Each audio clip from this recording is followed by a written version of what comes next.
The company says it has to do with a restructuring. Meanwhile, Dignity Health has filed papers with the state saying they will be laying off 57 people August 3rd from Memorial Hospital.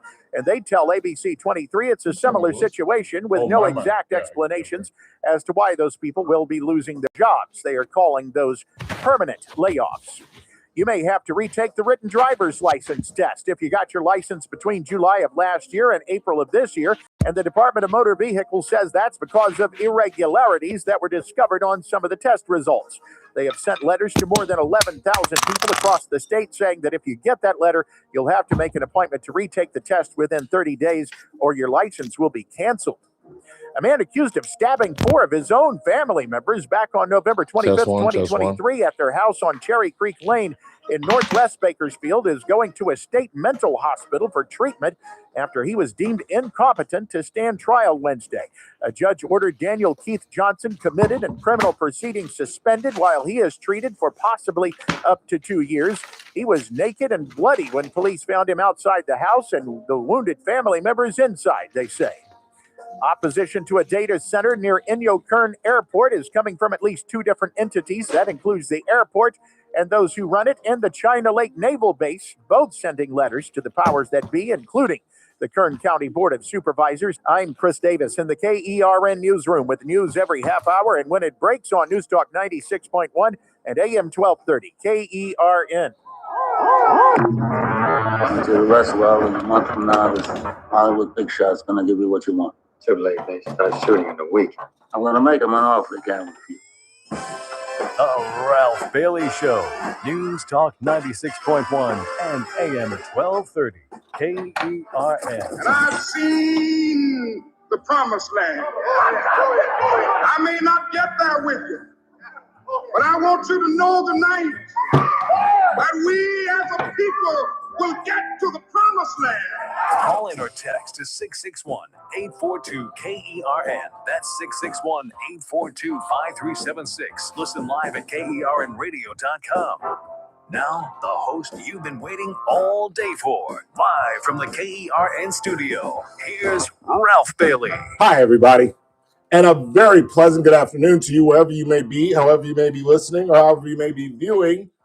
For those streaming on YouTube, this is the Ralph Bailey Show on a Thursday. We had a busy, exciting show. We're going to meet the Republican nominee for Attorney General Michael Gaetz at the bottom of the hour. He's going to join us live in studio. It is a Thursday, so Michael Turnipseed has returned from his vacation. He'll join us live in our studios as well. Daniel Petrie at 4:30 from Messmaker and Petrie Wealth Advisors.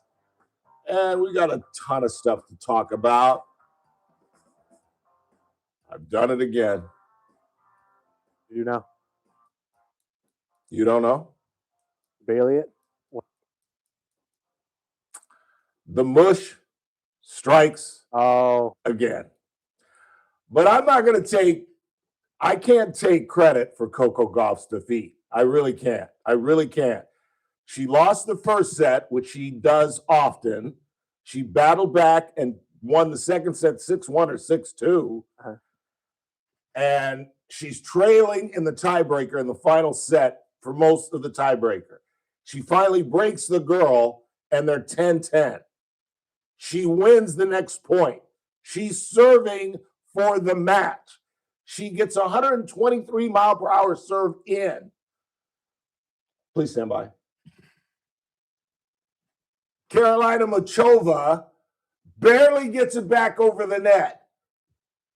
I'm laying horizontally in my bed.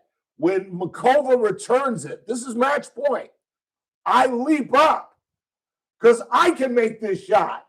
And instead of taking a full volley swing, she tries a drop shot and puts it in the middle of the net.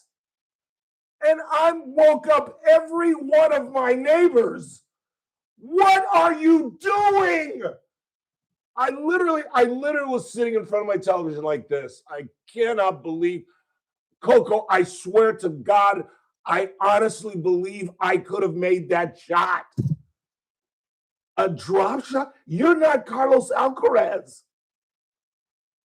And of course, it's now 11-11, and the girl serves it out and wins. So you can't put this on the mush. She had victory on her racket and tried to get cute. And then it was sad because she immediately looked at her box and smiled. And I think that's psychology. You know what I'm saying? Because what she really wanted to do was fall to her knees and start crying right then and there. Because I think she knew, just like I knew, I just lost the match. And the other girl was out of shape. She was having cramps. She was like in pain. And the commentator was like, I don't know why she's showing that to Coco, showing that she's in pain. And she had her on the ropes. She had victory on her racket. And she put it, it wasn't even a let cord that came back at her. She put that thing right in the middle of the net. And it was never the same. It was never the same. It's too bad. It's going to be her first Wimbledon final. And now we got two women that I've never even heard of. Karolina Muchova, the girl that beat Coco. And I didn't even write the other girls' names down because I didn't know her and who cares. And NBC, NBC is just, and you know what? It's all for the better. This is a really difficult question. But why am I not that concerned that I'm not going to watch the finals? Think about what's going on in my entire life, what's going on. Because you're going to LA this weekend? No. What's going on in my homes and many homes throughout Kern County? World Cup? No. Think about it. Spring Clinton? No. DirecTV? No. Oh. No 23. Or is it on NBC? Don't know. I've been on NBC. It is on NBC, so I can't watch it. But I'm not going to watch it. I'm not getting up at the crack of dawn to watch Karolina Muchova and some other Czechoslovakian girl. I don't know. It was sad. It ruined my whole morning. And the Dodgers came back and won last night. Mookie Betts got a big hit. Mookie Betts playing really well. Did you see Big Dog? I have not seen this. Big Dog texted me this. I'm assuming he's accurate. He's a reliable source. That Dalton Rushing made the All-Star team. I told you that Dave was going to be the coach and he was going to pick his own players. Remember we were arguing about Roblisky and you were like, oh, he'll pick the other guy. I was like, Doc's the manager. He's going to pick his guys. Is that accurate? Dalton Rushing got put on the double checking right now, but I'm sure he made it as a reserve. He's the third best catcher in the National League? Voted. Or like you said, Doc just... No, I don't think he got voted on. How could he got Will Smith would have gotten more votes than he got. Well, no, but that's what I'm saying. Like being the third would be like the third, like most votes is what I meant by that. Well, there's a whole formula, isn't it? Isn't it like partly fans, partly players, partly radio talk show hosts, deli counter workers? I don't know what I'm talking about. I don't know, but that's what Big Dog told me, that Dalton Rushing made the All-Star team. Just pull up the full All-Star roster. I'm trying to find it. It took me a sec. I know we got 4 starters: Shohei, Freddie, not Mookie. Who is it? Freddie, Max, and Andy Paez. I know that much. I'm seeing William Contreras and Hunter Goodman. Really? See, that's why you never have a one-source story. Did you lead me astray, Big Dog?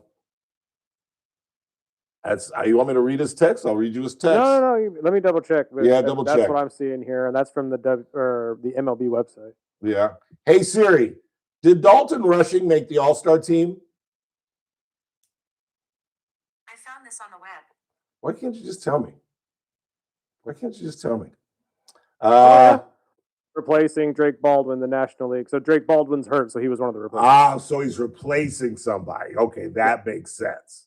Because I found it hard to believe. No, you were right. Now he's sending me something else. Oh no, he's showing the facts now. That's why I was like, no, the Big Dog's probably right about this. There's no way he wouldn't be. Dodgers get to Dalton Rushing was reported to replace Drake Baldwin on the National League All-Star game. However, the announcement surfaced for a parody from a fan-run social media account. Rushing is not an official All-Star. There's no confirmed league or team announcement of such selection. Oh.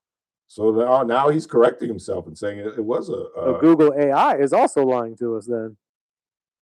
I think this is where Big Dog got this thing, this announcement.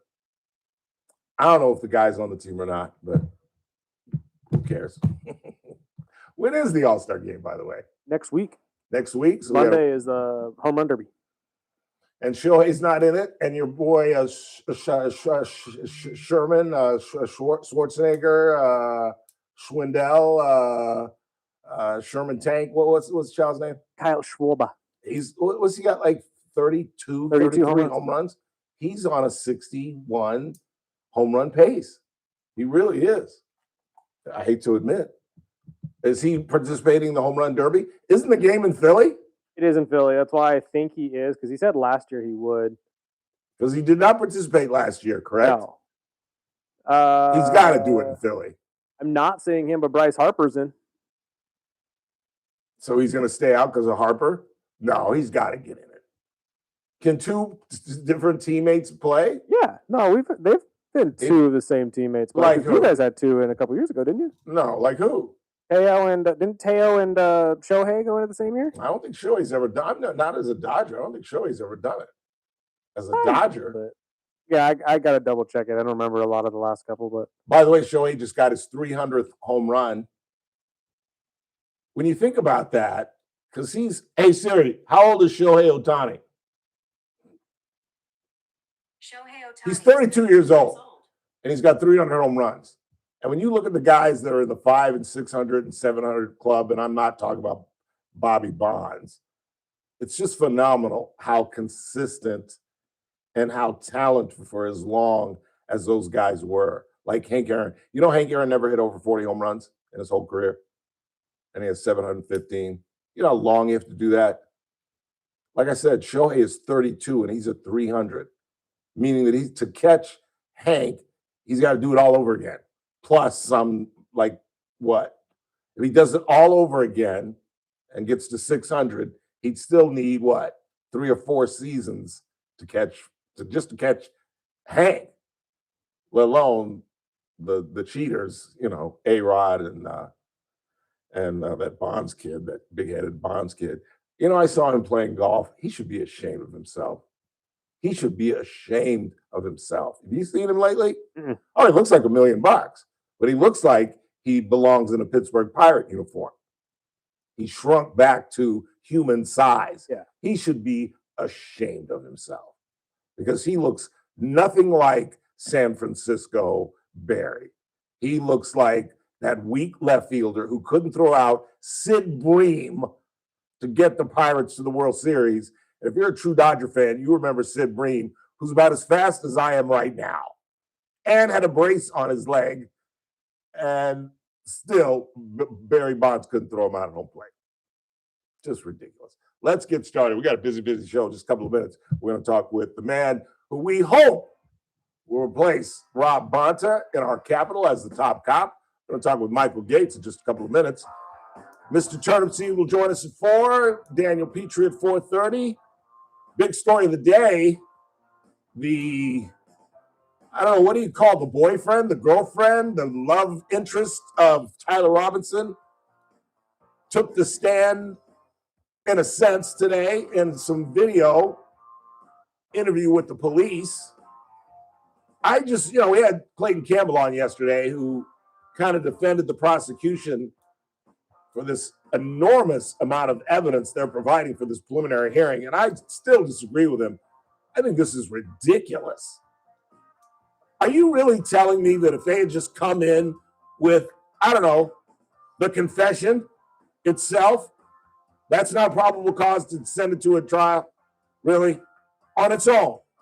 Not any of the video of him going up the stairs, not video of him jumping off the roof. I'm saying just the video, the audio of him and his lover talking about, I wish I hadn't done it, but I did. That's not good enough for a prelim? it'll be interesting to talk about that on Tuesday when Teresa Gola returns from her vacation as well. But in the meantime, we are just getting started. I'll unpack what happened in the Utah court today. And then, as I mentioned, Michael Gates at the bottom of the hour. You're listening to The Ralph Bailey Show on News Talk 96.1 AM 1230. And we're streaming live at currentradio.com. Kern Radio, News Talk 96.1 and AM 1230, KERN. First Look with Scott Cox, morning 6 to 9 a.m.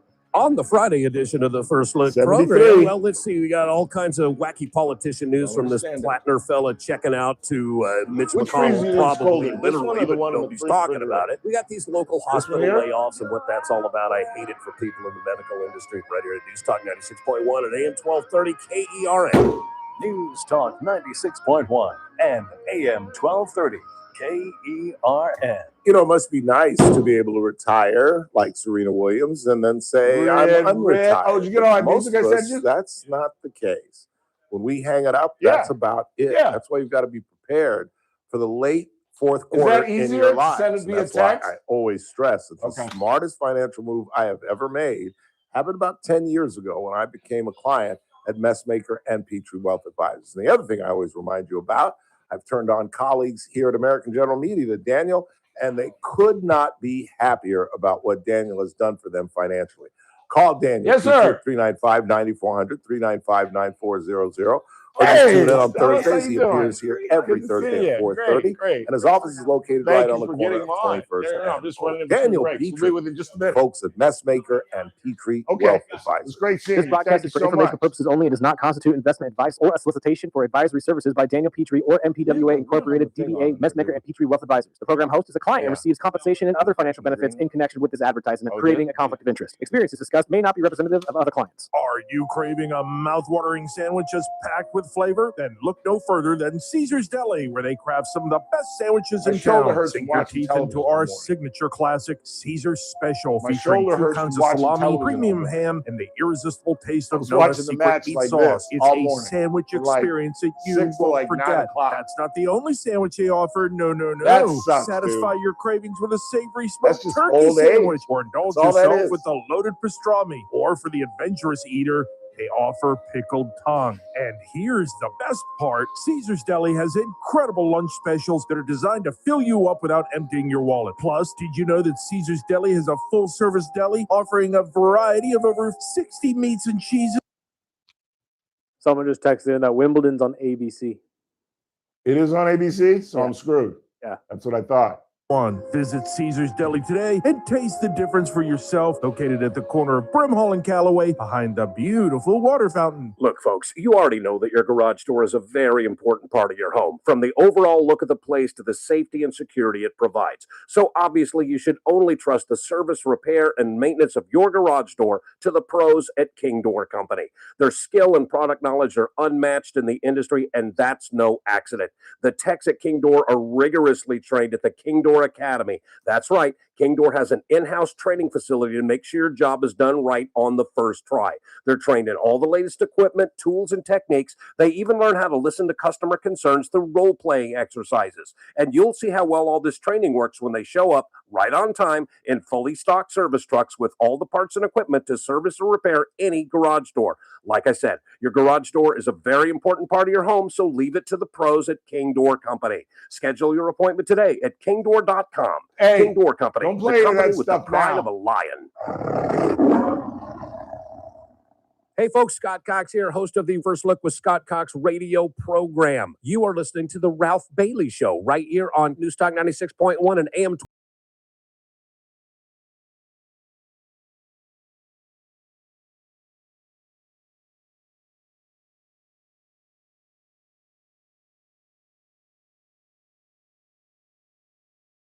Going on. I mean, good googly boogie. I really don't understand this. And again, we had defense attorney Clayton Campbell on yesterday, who was a great guy, great attorney, but I just totally disagree with him. I don't understand why this thing is taking so long.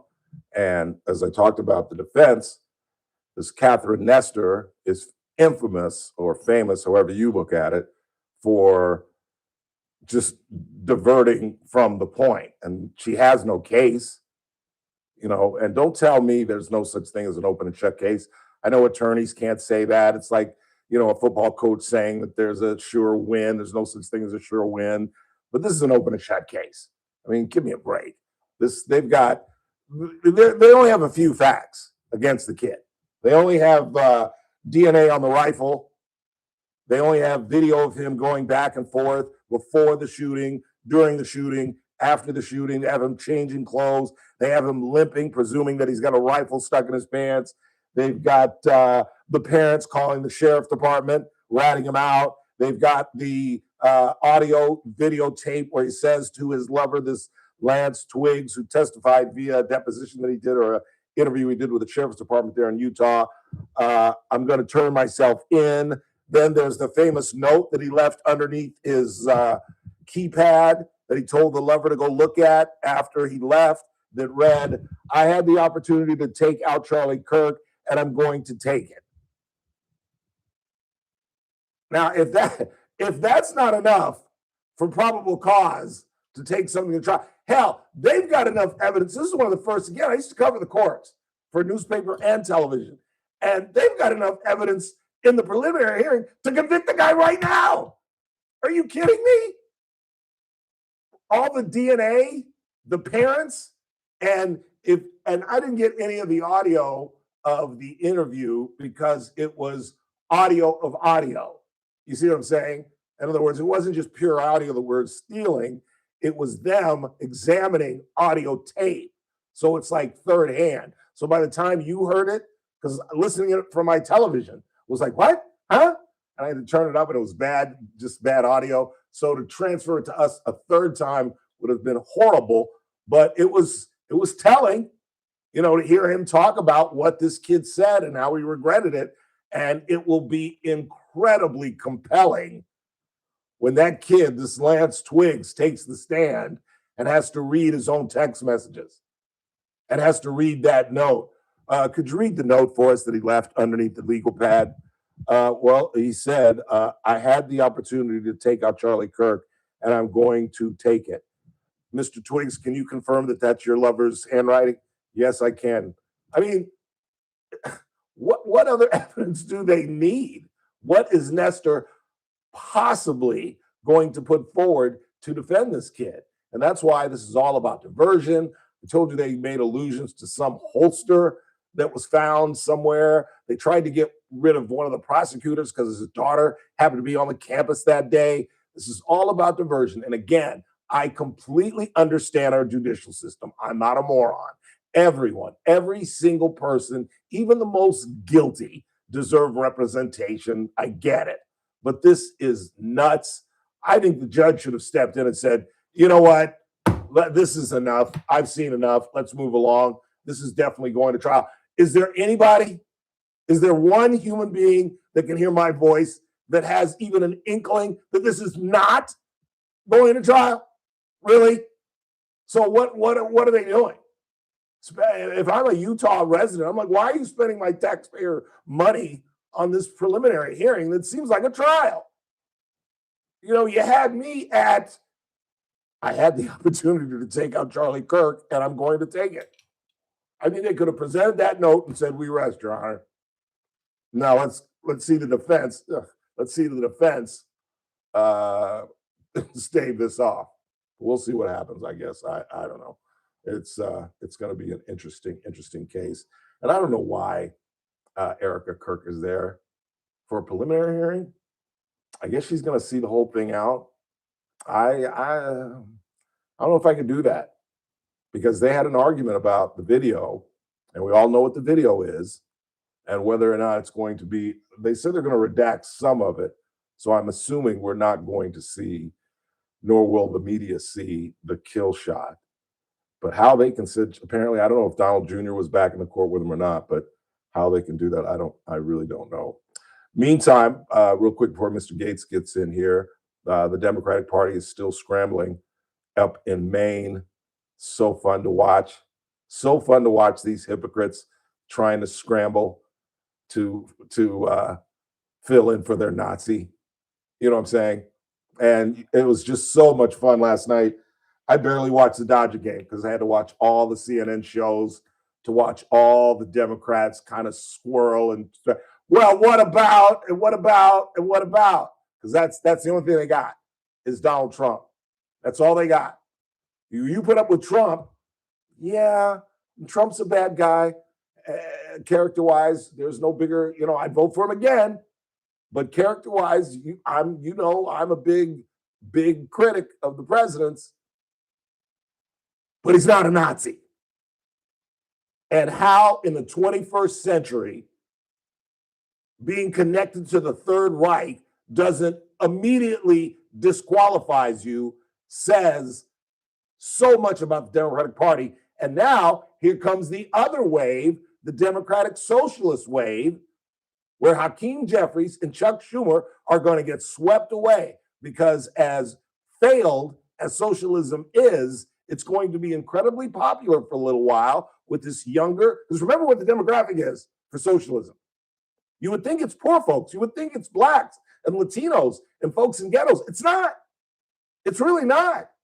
It's white, suburban, college-educated, white-collar kids who realize for one of the first times in America's history, they're not going to outdo their parents. They're not going to live in that 5-bedroom, 3-bath house that they grew up in, so they want everything free. And as Margaret Thatcher says, it works well until you run out of other people's money. Michael Gates joins us next. SRN News. I'm Keith Peters in Washington. A former Olympic canoe racer has pleaded not guilty to deliberately damaging the Lincoln Memorial reflecting pool. David Hearn, who competed in 3 Summer Olympics, entered the plea on Thursday in D.C. Superior Court. Hearn, 67, from Bethesda, Maryland, faces a felony count of property destruction. The United States has launched new airstrikes against Iran, and Tehran responded by targeting Gulf countries. The exchange of fire threatened an interim deal intended to help end the war in the Middle East. Back and forth attacks have repeatedly threatened the ceasefire, but Thursdays appeared bigger all around. On Wall Street, the Dow up by 139 points. The Nasdaq rose 336. The S&P 500 advanced 60. Oil near $72 a barrel. This is SRN News. I'm Brant, and her name is Sherry. Hello. Kern Radio, News Talk 96.1 and AM 1230, KERN. Headlines from the KERN Newsroom. I'm Chris Davis. Why you may have to retake your written test for your driver's license. The Department of Motor Vehicles has sent 11,000 letters to people across the state who got their licenses between July of last year and April of this year, saying you'll have to make an appointment to retake the written test pronto or lose your license if you get the letter because of irregularities discovered. Layoffs have been announced at 2 health systems in Kern County. Adventist has laid off 22 people in Bakersfield, Tehachapi, and Delano. The company says that's because of restructuring. Dignity Health says they're preparing to lay off 57 people at the beginning of August at Memorial Hospital. And a paper they filed with the state also says it's because of something similar. They're calling those permanent layoffs. I'm Chris Davis in the KERN Newsroom with news every half hour and when it breaks on News Talk 96.1 and AM 1230 KERN. Hey, folks, Jeff Salters here, noted barbecue guy. Yeah, that's right, Bakersfield's best barbecue. And I'm here with my good friend, Michael Binge. You know him as, hey, folks, it's Michael Binge, noted barbecue connoisseur. So I'm going to do a little on-the-spot interview here. Michael Binge, you come here once, twice a year now. You get to come hang out. Your family's here. And every time you come, I know you always get you just a grip of barbecue. So, Michael Binge, what's your favorite Salty's barbecue item? Well, you know, bud, I have to get a bunch of food because I got a big family out here. So we always load up on family packs. Could be 2, could be 3, but then we have to get extra bread and extra sides and the spicy mac and cheese and the green beans. They absolutely love that stuff. So you know what I'll be doing? I'll be doing that tomorrow How you night. doing? You can find us at 9425 Rosedale Highway or 6801 White Lane. Or if you want, you can go to saltysbbq.com and order online. Salty's Barbecue and Catering. Yeah, we're on YouTube. California Grill, Texas. Ooh. Oh, it's good. This is McGruff the Crime Dog, and I need you to help me take a bite out of crime. Counterfeit Yeah, your products family are go popping back and up watch it. everywhere. Just go to Fake YouTube and punch in my sneakers, name. fake Watch the whole cosmetics, thing even after the fake show. pills. Crooks are selling counterfeit versions or just So where are about you? I guess everything. you're all running Last around year, the Central Valley billions today? of dollars worth of counterfeit products were sold in the U.S. Sure, it may seem like saving a few bucks on the things you want isn't a big deal, but counterfeits are usually made in unsafe conditions, potentially using hazardous and even lethal ingredients that could harm you and others. And the money you paid, it goes right into the hands of criminals and may support child labor, drugs, and even gangs. I grew up in LA. Smells like big crime to me. So if you still think buying fake products is harmless, think again. And remember, if you don't know where the products came from, how can you know where the money goes? You're smart, buy smart. Go for real. Learn more at mcgruffpsa.org. This message is brought to you by the United States Patent and Trademark Office and the National Crime Hey, it's Prevention JR Bureau. Flores. Catch my show, The JR Show, starting at 1 p.m. Now back to the Ralph Bailey Show. 1 and AM 1230, KERN.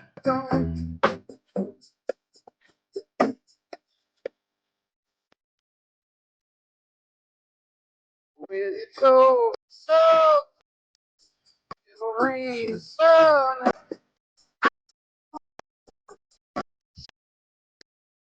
842-5376, 842-KERN. Coming up at the top of the hour, Mr. Turnipseed, Executive Director of Current Tax, will join us. And then 4:30, it's a Thursday. So our money man from Messmaker and Petrie Wealth Advisors, Daniel Petrie, joins us. But as those of you who are streaming can see, we've been joined live in studio by the Republican nominee for Attorney General, our top cop, Michael Gates. Mr. Gates, thanks for joining us live in studio. Thank you for having me. Let us begin as we do with all of our political wannabes. Why are you running for Attorney General? Well, a number of reasons, really. First of all, I'm a lifelong Californian, so I've lived in Huntington Beach nearly my whole life. Lucky you. I know, like it's a great place to It live. is. But you know, getting around the state and visiting different regions, there are so many beautiful places. I do love Kern County and the Central Valley. There are so many patriots here. There are so many people here who love this state, love this country. And there are, you know, conservatives and Republicans and, you know, folks all over the state of different political stripes. But every time I'm here, I get this tremendous sense of patriotism, which we have in Huntington Beach too. But to be here and meet the folks and everybody's so friendly and so welcoming. And every time I talk about politics and wanting to rescue California, there's just this incredible positive response. And so to answer your question, no, 65% of respondents to polls say that California is headed in the wrong direction. Absolutely. That means everybody's pissed off, right? Like that means Democrats, Independents, and Republicans all agree that California under the current leadership is not headed in the right direction. So that creates a good environment for a challenger like myself. And then if you look at my history, my record, the work experience that I have, you know, I'm pretty well qualified to take this challenge to Rob Bonta. I was the city attorney of Huntington Beach for 10 years. I was in private practice before that. I've tried many multi-million-dollar cases in court at trial. I've argued in various federal district courts.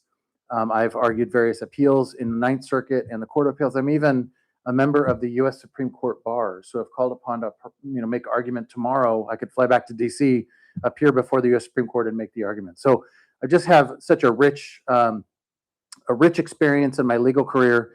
I reduced crime in Huntington Beach by double digits, and now Huntington Beach is considered in the top 10 safest cities in the state of California at nearly 500. So if you look at my record on fighting crime, reducing homelessness, defending my police officers in Huntington Beach when they were sued, those are the cases I took to trial. Pushing back on the state overreach. So all the nonsense coming out of the state, you'll find oftentimes that Huntington Beach was embroiled in legal battles to push back on the state. Whether it was the voter ID law in Huntington Beach, that was my legal battle. I fought the parental rights, the AB 1955 that came out of Sacramento a couple years ago that mandated that teachers keep secrets from parents with regard to their children's gender transition issues. I fought that, and actually the Ninth Circuit Court of Appeal agreed with me just a couple weeks ago, basically enforcing the injunction that was levied against the state of California to stop the state from enforcing AB 1955. So there's just so many things that I've done in my legal career, whether it's election integrity, protecting parental rights, fighting state overreach, fighting for my police officers and defending them in court, and then fighting to keep Huntington Beach safe. So many amazing opportunities, amazing experiences. that these are the things that I could take to the Attorney General's office. These are the things that I could bring to the rest of the state of California. Let's start with the transgender issue because Yeah. the Supreme Court has decided on this issue, but it doesn't impact us because we're one of the states that allows it. Right. Can we change it? There's a new law on the books now where minors can change their name Yeah. as long as one parent agrees. If the mom disagrees and the dad agrees, Yeah. the minor can still go ahead and change their name Yeah. based on how they identify sexually. Yeah. How do we stop this nonsense? Yeah, so basically the Supreme Court recently said that states can prevent biological males from getting into female sports, basically upholding and defending Title IX. The problem, like you're alluding to, is in California, where the U.S. Supreme Court said states can prevent If they're already biological doing males. it. Yeah. But in California, we're not preventing them. We're actually encouraging little boys to get into little girl sports. We're actually insisting that little boys go into little girls' bathrooms and locker rooms. We're insisting that young men go into young women's locker rooms in our sports and education programs. What we need is new leadership in Sacramento that says, no, we're not going to do that. And what I have committed to voters up and down the state of California thus far in my campaign, and I'm going to stand by this, is two things on day one. One, I'm going to issue directives and legal opinions about what Title IX is and what compliance looks like. And I'm going to give that direction to every sports program and every education system throughout the state of California so that we can get into Title IX compliance. Title IX is a federal law. We don't really have a choice in California as the state to thumb our nose at federal law. The other thing I'm going to do is on this trans issue, it's so incredibly fringe and offensive. Rob Bonta, our current Attorney General, has literally sued hospitals, including a children's hospital, to force these medical facilities to perform trans surgeries on minors. Yeah. Now, look, if you're an adult and you want to take on elective surgery and you want to modify your body, like whatever, if you're an adult, but a minor, absolutely not. We have children who are being mutilated every day in the state of California at the hands of school officials who have groomed these children into making them believe that they're a different gender, and then the medical community willing to perform these procedures. When I am Attorney General, I am going to dismiss those lawsuits that Rob Bonta filed against the medical facilities, including a children's hospital, to force them to perform trans surgeries.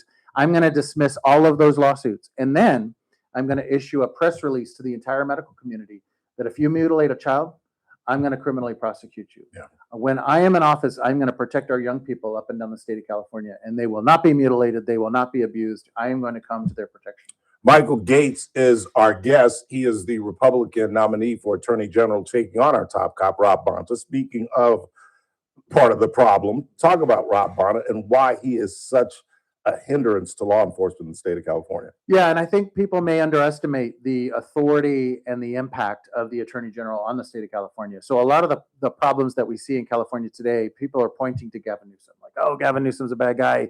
He's done this, he's done that. And that's all true. Like, look, he's not deserving of a defense. But when it comes to the problems that we see, whether it's the waste, fraud, and abuse, the corruption, even the concerns with regard to election integrity, like in the Los Angeles mayor's race, right? There's concerns, right? There were expressed concerns about voter fraud and so on and so forth. Our Attorney General should be investigating all of these things. Our Attorney General is responsible for the corruption, the waste, fraud, and abuse in California. We know that there's nearly $425 billion of waste, fraud, and abuse that's amassed over the past 5 years in California. And, you know, that's the same 5 years that Rob Bonta has been in office. Yeah. So people need to know that Rob Bonta was a career politician. He spent 10 years in the legislature before Newsom appointed him as our AG in 2021. He was appointed by Newsom to fill an open seat that was left by Becerra when he went to the Biden administration. Another failure. The point is, ladies and gentlemen, this guy is a career politician. 10 years in the legislature, and ever since then, ever since he got appointed in 2021, he's continued to act as a career politician, not as our top cop, not as our defender, not as one who should be leading the charge to defend our constitutional rights. You see his wife, Mia, pushing this legislation, the Stop Nick Shirley Act, right? He should be telling his wife and the entire legislature, that's an attack on our First Amendment rights. You cannot do this. Right. And so the Attorney General, and when I'm Attorney General, I'm going to make sure that the Stop Nick Shirley Act is not enforced, because enforcing it would mean that we would be violating Californians' First Amendment rights. So Rob Bonta is a bad actor. He spent $500,000 on his own white-collar criminal defense attorneys just because the FBI was asking him very difficult questions with regard to his associations and relationships with corruption, bribery, pay to play, and a whole list of things. He has more friends. Check this out. He has more friends who have been federally indicted than I have family members. I mean, this dude literally, I don't know anybody else who's been federally indicted. I don't know anybody else who knows anybody who's been federally indicted. This dude has, he's pictured with former Mayor Sheng Tao, who was federally indicted from Oakland, the former mayor of Oakland, Sheng Tao. Her case is going to trial later this year, the criminal case in October. The Duong family, you've heard of the Duong family out of Oakland, funneling campaign money, laundering money, and funneling it to Rob Bonta. He's benefited from their criminal activities, and they're being federally indicted. And these are all of his friends. So these are longtime friends. In fact, Rob Bonta was at Mayor Sheng Tao's swearing-in ceremony. He swore her in, gave her the oath of office. And so they have longtime relationships. They are friends. And then finally, more recently, former Mayor Eileen Wang of Arcadia, she was the CCP Chinese spy. Yes. Chinese And spy, she was sent here right near Santa Anita. Yeah, and guess why she was sent here? To influence high-level government officials like Rob Bonta. So, I mean, this is, ladies and gentlemen, you cannot make this up. No, you really can't. This guy is running from the law in his own right, and yet he's our top law enforcement officer in the state of California. So this guy's got to go. Californians have got to take out the trash. And to your question earlier, now is the time to do it. With 65% of respondents to polls saying California's heading in the wrong direction. Look, California is ripe to turn it around, to return it to law and order. We have just got people, we got to activate, motivate. We got people to get out and vote. We got to elect new leaders. And when you do, I'm going to go to Sacramento not to make friends. I'm going to make some enemies, but I'm going to go there to return California to a law and order state. Running out of time, we've got Michael Gates in studio. He is the Republican running for Attorney General against Rob Bonta. Rob Bonta got on the radar of just about everybody in this community over a situation with one of our supervisors. So I want to talk about mental diversion programs and how I believe it's being used as a tool to avoid jail time. I don't have time to get into it, but I'm sure you're familiar with it. Just in case your listeners in Huntington Beach are listening, it was a case of a supervisor who our sheriff believes molested his child.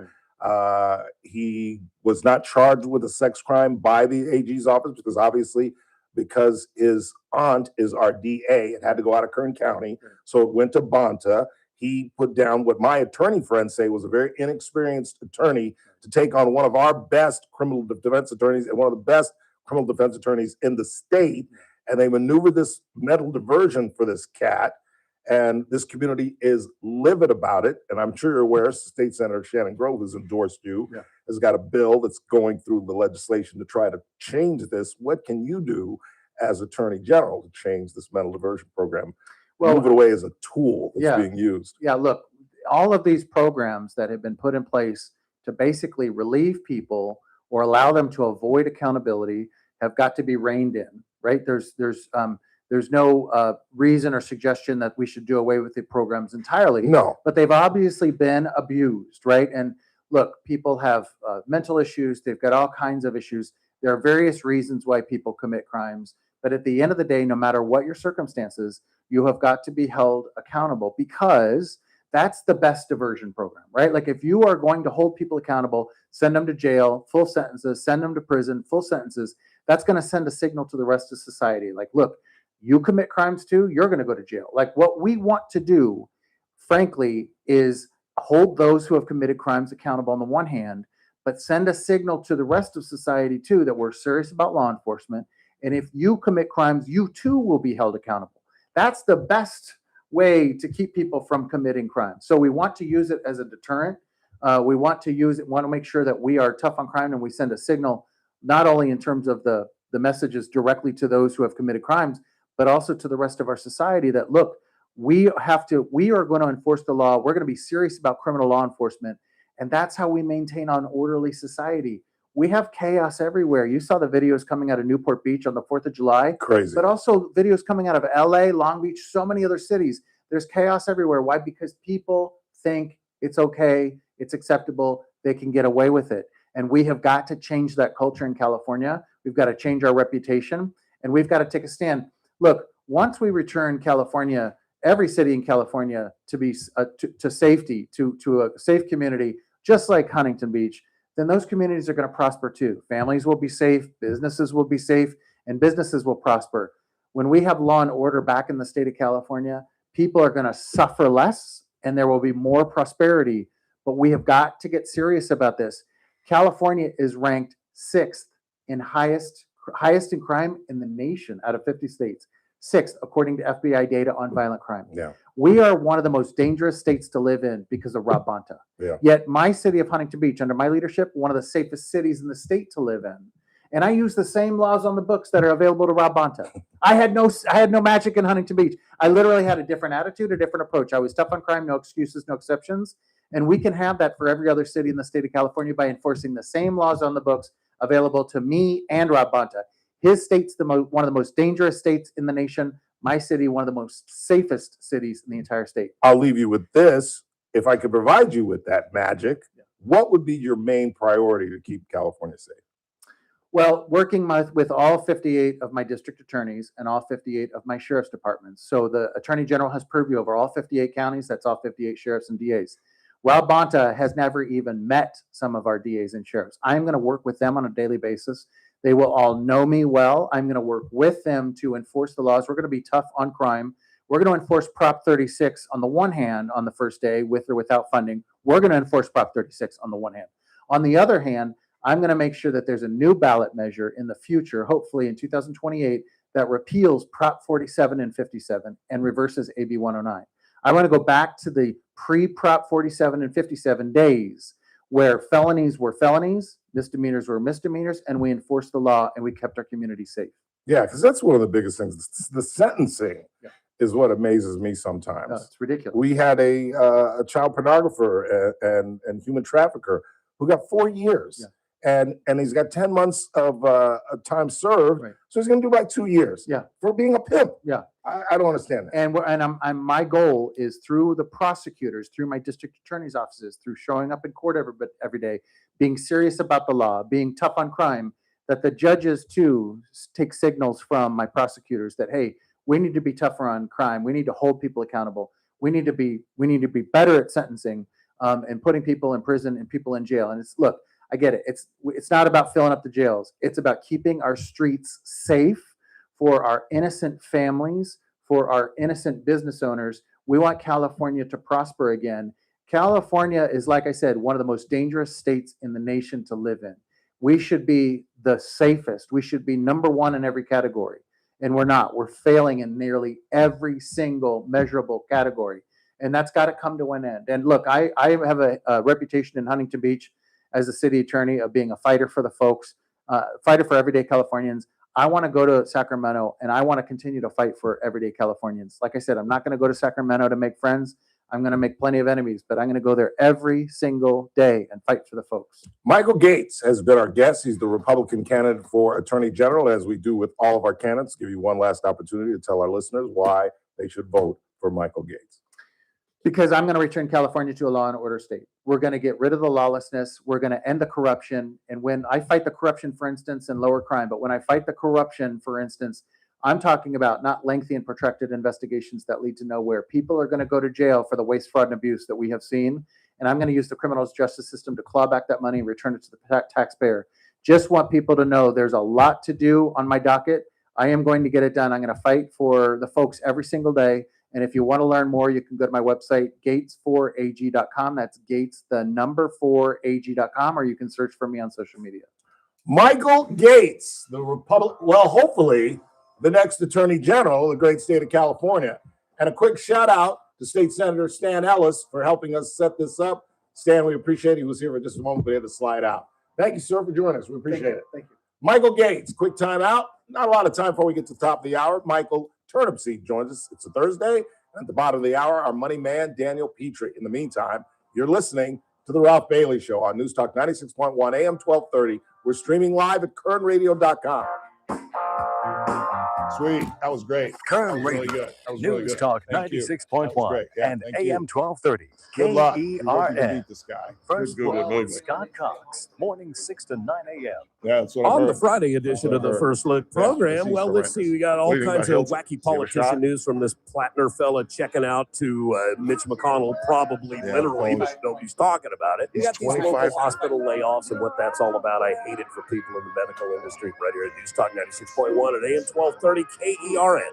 and News Talk 96.1 and AM 1230 KERN. The lovely ladies at KC Steakhouse are eager to get back to work. And where would you rather be? Trying to beat the heat and have one of the best steaks you'll have in Kern County. Thanks One of again. the single Really most appreciate it. Hope to see iconic you again. restaurants All in right, take care. Good Bakersfield, luck. KC Steakhouse. And as I try to stress to you guys, of course, the ribeye is one of the favorites. another I'm kind of week a that I filet believe, guy yeah. in New York on occasion, but not every day, particularly when you go in large groups for birthdays and anniversaries. I just ran into the Paula family celebrating their son Tim's birthday. think he asked me And that, it's too. not everybody is into red meat.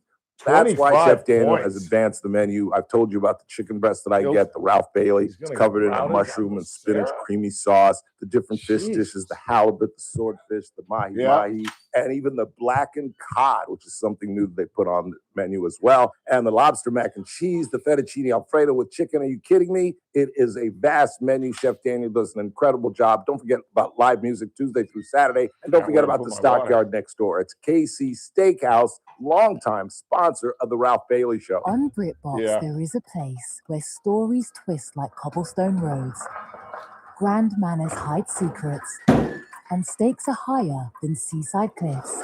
Find places worth getting lost in on BritBox. Watch a new series like The Other Bennett Sister from the world of Jane Yeah, it doesn't Austen matter. I mean, and they A Woman won. of Substance starring They Golden hope they Globe winner overturned Brenda Blethyn. If you want to get away, you're in No, the they right couldn't do place. that. It would Stream put the best of casinos- British TV would put every on casino in BritBox. California out of Free business. trial at BritBox.com. Blackjack is like Are you having blackjack and trouble slots hearing? are Hearing the loss main can draw. devastate the quality of your life. Now, there's an affordable fix for you or your loved one. Rated the best hearing aids of 2026 by Forbes Yeah, the Health, casinos, Audion the Hearing Indian has the casinos highest aren't quality doing hearing anything. aids at the lowest They're like their own prices, nation. starting at just $98 a pair. I actually like them better than my old $5,000 Pretty much. hearing aid. Could not believe how my Yeah, they're not going to mess with the tribes. Join over Are 1 you kidding? million happy customers by going to audionhearing.com. That's AUDIEN hearing.com.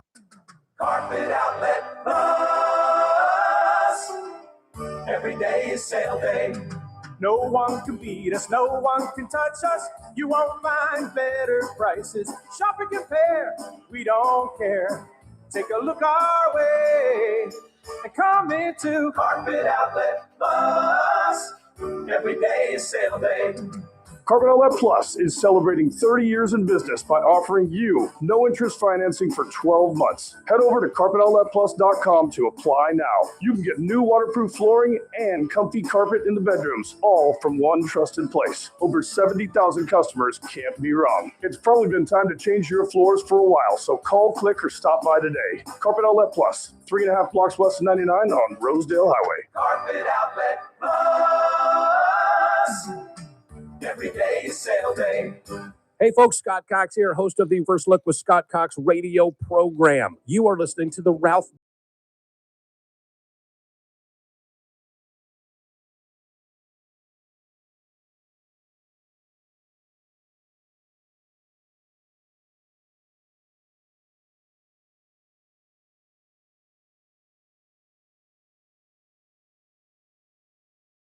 well liked within his own party. But, you know, we haven't won a statewide race since what, Schwarzenegger? It's an uphill battle. And then we were talking off mic, and polls aren't reading well for Steve Hilton, which is unfortunate. But what are we going to do? We have settled the two debates. What was it? What was the other? Dalton Rushing. Yes. Is definitely an all-star. He's replacing whoever you said he's replacing. That's a fact. He didn't make it, but he's replacing somebody. So he is on the all-star team. And two, Wimbledon is on ABC. Yeah. So I will not see the finals this weekend. Well, perhaps I will. I might be in Los Angeles this weekend. So I might be able to see it. Or is it DirecTV all across the state? Or is it just here in Kern County? I think it's all across the state. I think it is too. I can't remember. Well, I'll be in a hotel. I think my mother's got Spectrum, but I'll be in a hotel. Who knows? I'll go down to the bar and watch it. No, but it's like 5, 6 in the morning. So I will not see the finals because now it's all about the men. You know, I couldn't care less about the women. She had it on her racket. Also, I thought Big Dog was saying that he wasn't. It was a fake He account. did, but then he came back and then he sent me something that was real that said, yes, he in fact is replacing whoever he's The replacing. starter or whatever it was. Yeah, whoever it is. The kid's hitting like a champ, man. If you're Will Smith, that's what Big Dog was saying. You know, Will Smith might be looking over his shoulder. Not really. Not when you signed a 10-year, $140 million contract, which I really don't understand. I wouldn't give Johnny Bench well, maybe Johnny Bench. There may be 5 catchers in Major League Baseball history that I'd give a 10-year contract to. 5, Johnny Bench. I'll stay in the modern era, 70 and on. Pudge, Carlton Fisk, Mike Piazza, and that's about it. You got another one? Off the top of my head, no. 10 years for a catcher, $140 million, and he got a $30 million signing bonus. But this kid, Dalton Rushing, is... Russell Martin? You say Russell Martin? No, I wouldn't include Russell Martin in that group. I was thinking just because long-term Dodger. No, I wouldn't give Russell Martin a 10-year contract. We got rid of Russell Martin. We got rid of him. I don't know, but even if it was team friendly. And then we brought him back. No, Russell, no. Michael Turnipseed joins us next. Russell Martin. Kern Radio, AM 1230, KERN, 96.1 FM, K241CI, Bakersfield, an American General Media station. Paul, I'm Keith Peters in Washington. The White House is providing new insight into President Trump's unusual change of planes on his trip home from Turkey. Willie Nelson reports. The White House says President Trump's decision to fly aboard the older Air Force One during part of his return from Turkey was part of a security strategy. Officials described the move as a form of distraction and misdirection designed to protect the president from potential threats. The president has repeatedly said he remains a top target of Iran amid renewed tensions in the Middle East. Willie Nelson, the White House. There were more attacks between the U.S. and Iran today. Iran responded to the U.S. strikes by targeting American allied Mideast nations. Missile alert sirens went off in Bahrain, Kuwait, and Qatar this morning as Iran retaliated. There's no word on if there's any damage in those Gulf countries, but it just shows how everything is escalating, and this interim deal to try to end the war now looks increasingly at risk as this crossfire continues. Correspondent John Gambrell reporting. There's a parasitic infection spreading in the Midwest with over 1,000 cases already confirmed. Cyclospora is a parasite that causes severe diarrhea. It spreads through contaminated food and water, often linked to fresh produce. The largest Cyclospora outbreak is in Michigan. Investigations are underway in 28 other states, including Ohio. No deaths have been reported. The CDC says Cyclospora is usually not life-threatening and can be treated with antibiotics. Experts say finding the source of the outbreak can be difficult, and it's best to cook vegetables. Cyclospora can really stick to some foods, so washing may not eliminate the risk of infection. I'm Ed Donahue. On Wall Street, the Dow up by 139 points, the Nasdaq rose 336, the S&P advanced 60. More at townhall.com. The following is a real-life story from Trinity Debt Management. When I was feeling the stress of too much credit card debt, I looked at 2 different options: debt settlement and debt management. They may sound the same, but guess what? They're not. Debt settlement seemed like a quick fix, but I found out it would destroy my credit, create tax headaches, and hit me with huge fees. They actually told me to stop paying my bills. No way, not me. Then I turned to a debt management plan developed by the team at Trinity. They worked with my creditors, lowered my payments, reduced my interest, saved me thousands, and paid off my debt. And Trinity is a Christian company, which is important to me. If credit card debt has you down, call Trinity at 1-800-990-6976. My name is Heather. Please forget debt settlement and remember Trinity Debt Management. 1-800-990-6976. News outlets are asking a judge. From the KERN Newsroom, your live and local news update. Layoffs at a couple of Kern County hospitals and health systems. I'm Chris Davis. That includes 22 layoffs at Adventist Health, with 15 of those at Adventist Health Bakersfield on Chester Avenue, 3 in Tehachapi, 3 in Delano, and another at their Bakersfield Select Avenue facility. The company says it has to do with a restructuring. Meanwhile, Dignity Health has filed papers with the state saying they will be laying off 57 people August 3rd from Memorial Hospital, and they tell ABC 23 it's a similar situation with no exact explanations as to why those people will be losing their jobs. They are calling those permanent layoffs. You may have to retake the written driver's license test if you got your license between July of last year and April of this year, and the Department of Motor Vehicles says that's because of irregularities that were discovered on some of the test results. They have sent letters to more than 11,000 people across the state saying that if you get that letter, you'll have to make an appointment to retake the test within 30 days or your license will be canceled. A man accused of stabbing 4 of his own family members back on November 25th, 2023 at their house on Cherry Creek Lane in Northwest Bakersfield is going to a state mental hospital for treatment after he was deemed incompetent to stand trial Wednesday. A judge ordered Daniel Keith Johnson committed and criminal proceedings suspended while he is treated for possibly up to 2 years. He was naked and bloody when police found him outside the house and the wounded family members inside, they say. Opposition to a data center near Inyo Kern Airport is coming from at least 2 different entities. That includes the airport and those who run it and the China Lake Naval Base, both sending letters to the powers that be, including the Kern County Board of Supervisors. I'm Chris Davis in the KERN newsroom with news every half hour and when it breaks on News Talk 96.1 and AM 1230. KERN. To the rest, well, in a month from now, this Hollywood big shot's gonna give you what you want. Too late. They start shooting in a week. I'm gonna make him an offer again with you. The Ralph Bailey Show. News Talk 96.1 and AM 1230. KERN.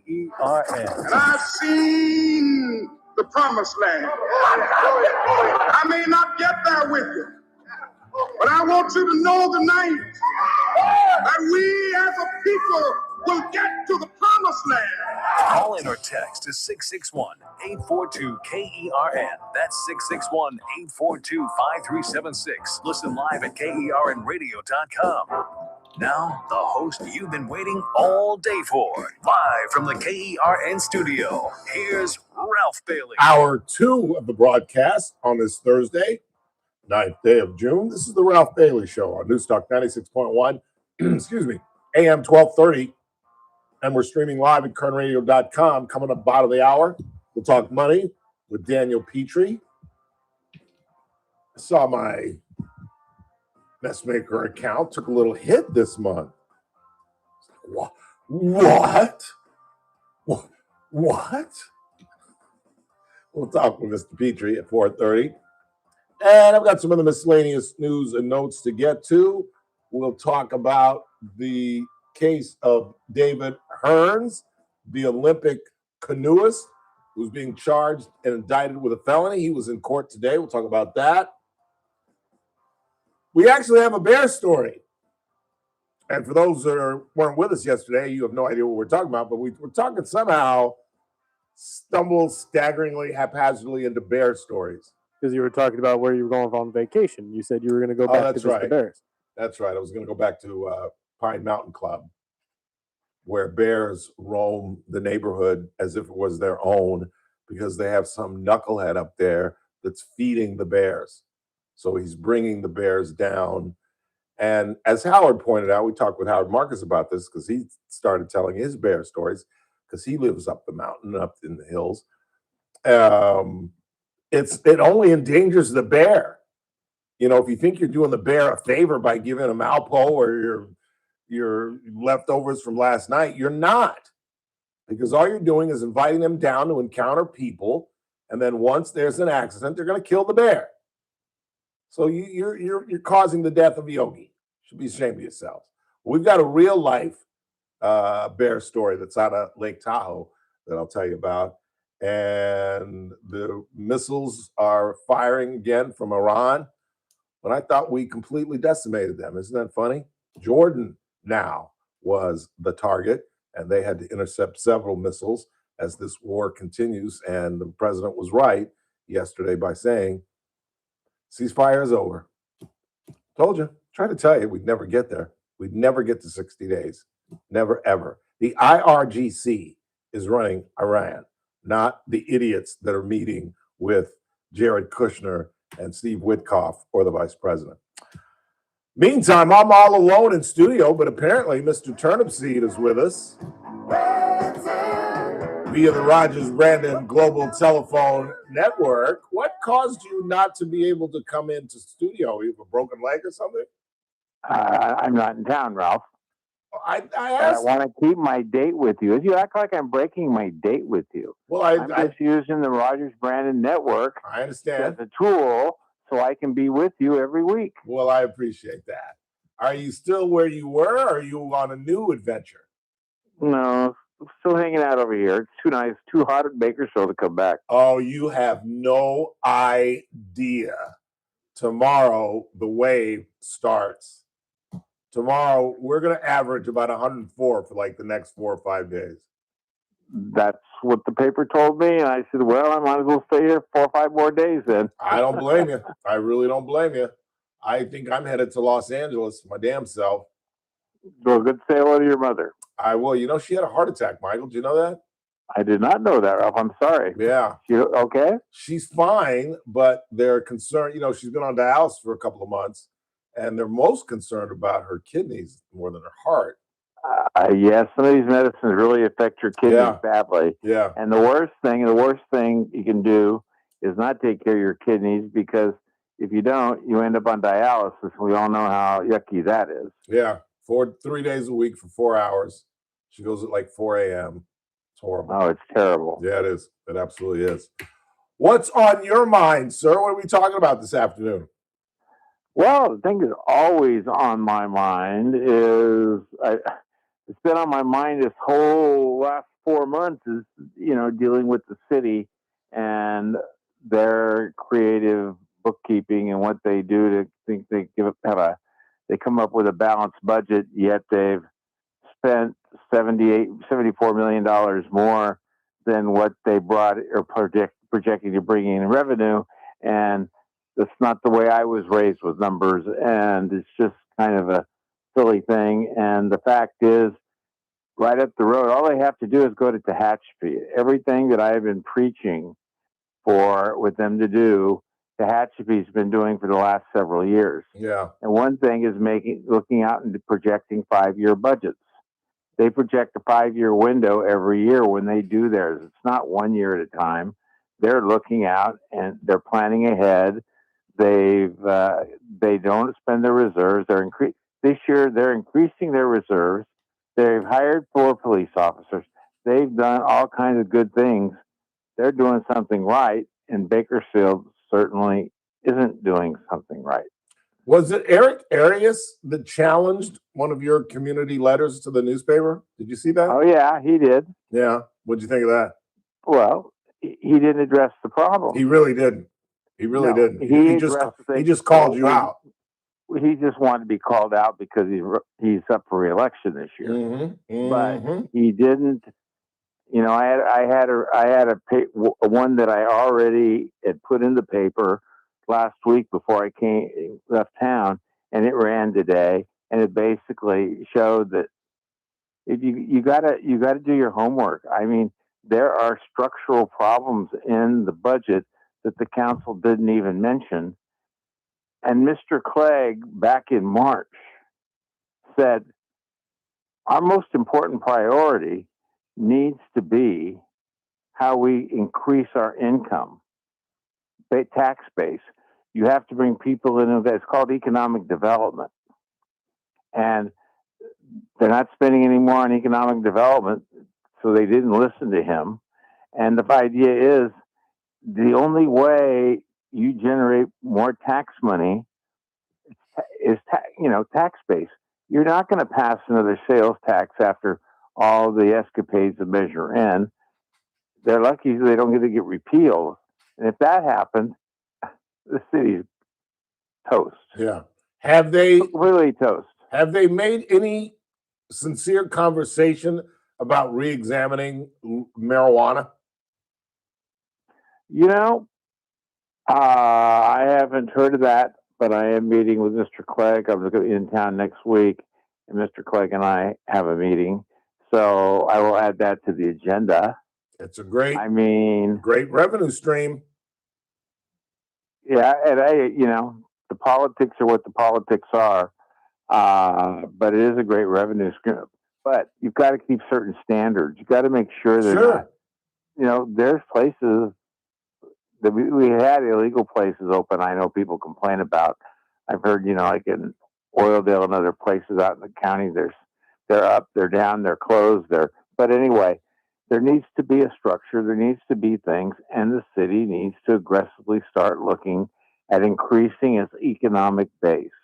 I concur. Not putting another tox measure on the ballot. Don't put it, because that's not going to work. And there was another article, if you look at the Bakersfield paper today, that a gentleman wrote in and compared 4 other cities to Bakersfield. They all have the same population. And the difference in revenues, like Tulsa, Oklahoma, has a budget of $1.2 million. They're our size. Tulsa. Long Beach is our size, and it's got one that's 2.5. Their revenue is 2.5 times our size, because they have an economic base. Yeah. Our economic basis, sadly to say, because of regulations, we know what happened to oil, and we know what's happening to agriculture because of the water restrictions. And not that the water restrictions probably didn't need to happen, because we're having subsidence, we have other issues going on, the ground's sinking, so we have to, I get all that. But the idea is, nobody's done anything about replacing the economic revenue, that engine. We need to add some more cylinders to our engine, and nobody, and I mean nobody's actually bringing in new business. Yeah. Yeah. I know that feeling. How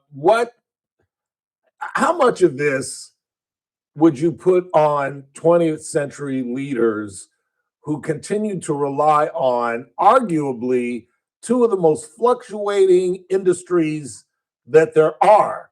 Wildcatting, better known as the oil industry, and agriculture, which is many times at the hands of Mother Nature.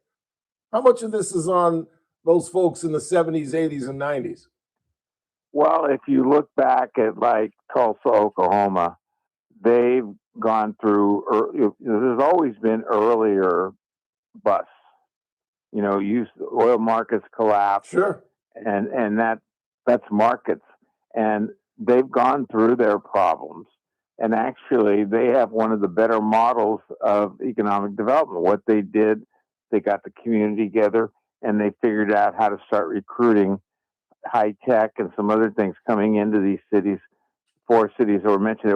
They were Long Beach, Oakland, Tulsa, and I can't think of the 4th one right now. Yeah. But the idea, these cities all have considerably more, and their tax rates are lower, their sales taxes are lower, so you have to figure out how are they raising all this money. It can be done. And the idea, the fact that there wasn't one bit of discussion in the budget hearings about expanding economic development programs for the city. Not one discussion, except Mr. Clegg. Is Christian Clegg long for this job, and who determines his future? In other words, members of the city council, the board of soups. The city council declares Mr. Clegg.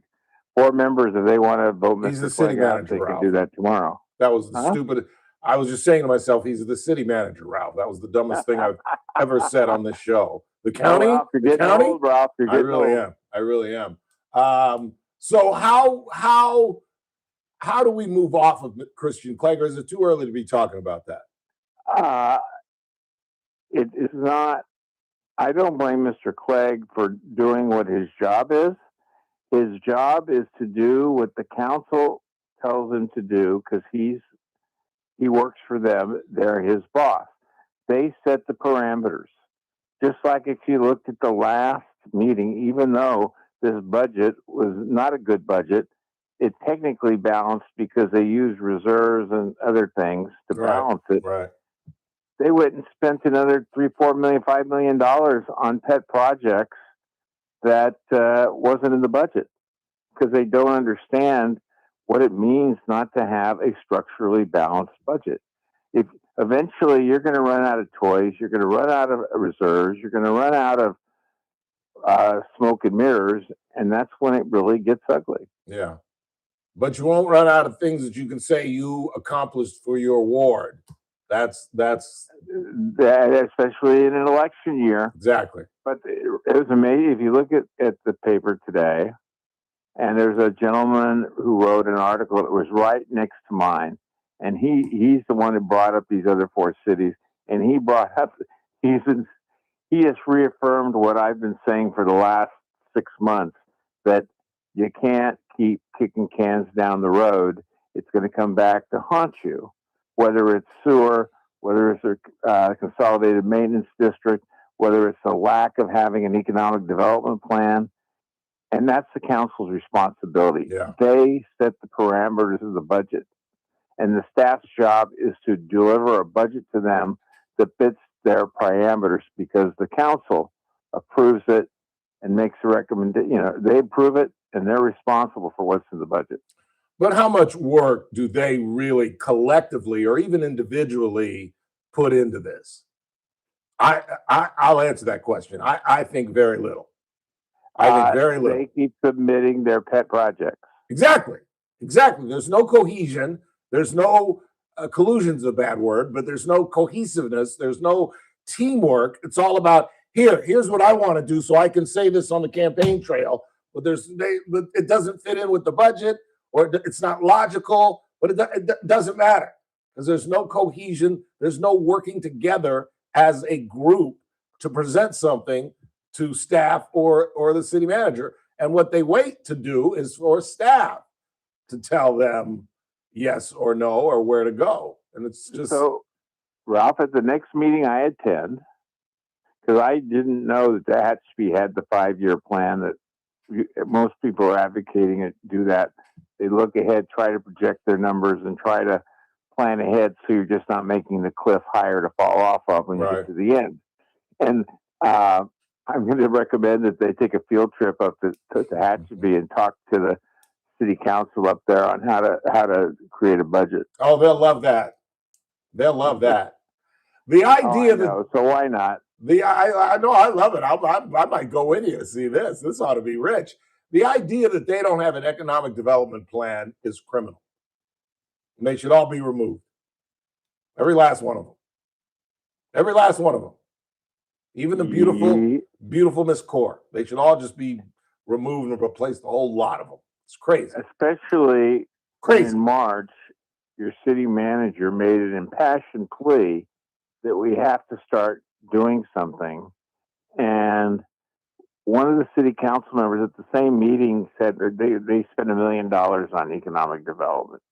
And once the council members asked, well, is that a dedicated and concrete $1 million or is it discretionary? And Mr. Clegg says, you're the council. You can make anything you want discretionary. Yeah, no kidding. And that's the problem. Somebody asked that question after what Clegg said just tells me they have no grasp of how to run a city. Well, that's a great point to end on. Sadly, and that's a great point to end there are 4 on. members up, and I don't care. I don't support anybody, but we are going to be asking questions. In fact, we're going to come out with a list of 10 questions every council candidate needs to answer. And hopefully the voters will pay attention to that when we spread it around and see, just to educate them who can really answer the questions about what needs to be done. That's a great idea. And finally, we're going to get a young businesswoman by the name of Cassie Biddle on the city council. So maybe there's hope for change. Maybe there's hope. I don't know. Cassie, I think, is very qualified. Yes, she is. She absolutely is. Always good to see you, sir. When are you coming back into town? Oh, I'll probably come back Monday morning. Must be nice. Must be nice. Have a wonderful weekend. We'll see you next week. My wife's not coming with me. I had meetings next week, so I have to do it. Earn my paycheck. I understand, sir. All right, we'll see you next week. Have a good weekend. Thank you. Bye-bye. Mike Turnipseed. Quick timeout. Not a lot of time before we get to the bottom of the hour. Talk with our money man. We're off the 21st to the Oak at 4:30 to talk with Daniel Petrie. In the meantime, keep it locked on News Talk 96.1 AM 1230, where we stream live at kernradio.com.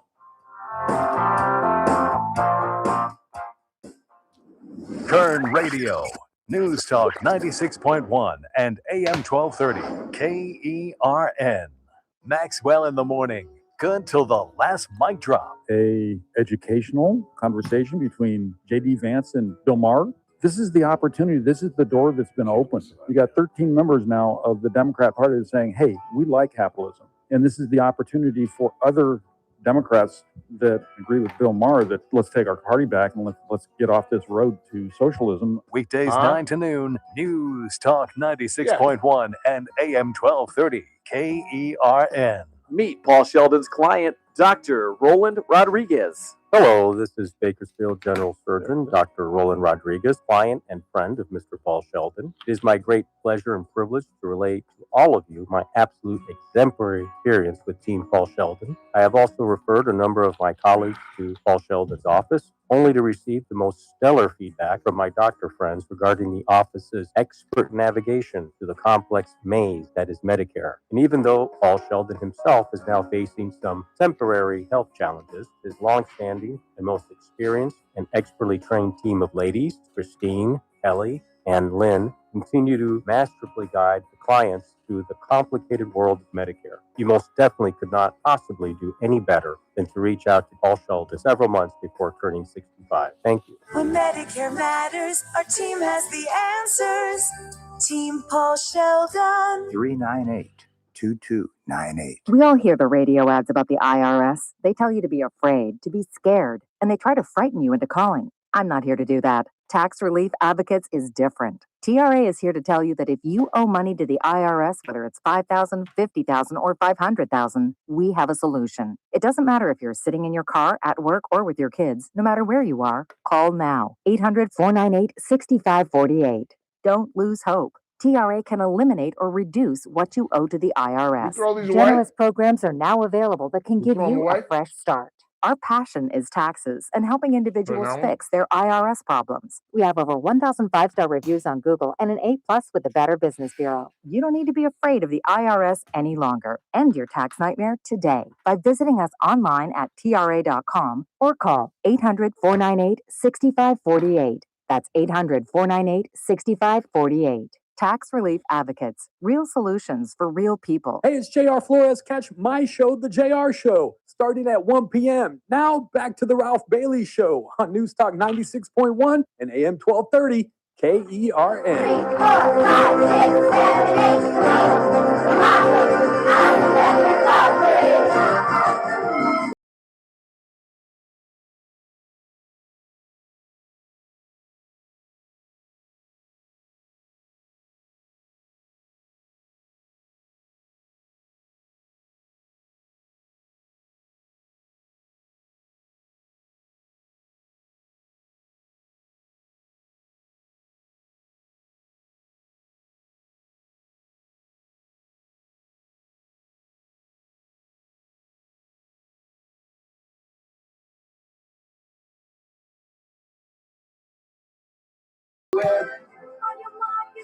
And go now.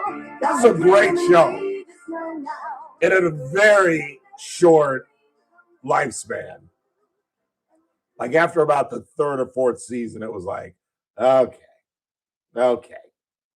They started, in fact, after about the fourth or fifth year, they started kind of, in my opinion at least, because I was a TV-aholic as a kid, I still am. But in the 70s and the 80s, television was considered non-intellectual. You were considered kind of slow-witted if you watched a lot of television. And I just completely disagreed because I was watching, crazy stuff. I was watching C-SPAN. I was watching, the versioning of the the History Channel. I was watching, Discovery. Television is amazing. But this was a good show. And people forget Penny Marshall was a good-looking woman. She did not age well. And she is the sister of Gary Marshall, who was one of the, he's the guy that started Happy Days. He's the guy whose son came to him and said, with all the Star Wars stuff, Dad, you should do some kind of sci-fi thing. And what did that lead to, Chris Burdick? Star Trek? Nope. He was doing Happy Days. He was producing Happy Days, and his son came to him and said, you should somehow, with the hit of Star Wars, somehow get into extraterrestrial space stuff. So what did they do? This is tough for a kid your age, but old people are screaming at the radio. Honestly, drawing a blank, I'm not sure. A man by the name of Robin, I forget his name, what was his name again? Watkins, Wilson, Robin Williams did a cameo on Happy Days as this person from another planet. Mork, right? Mork.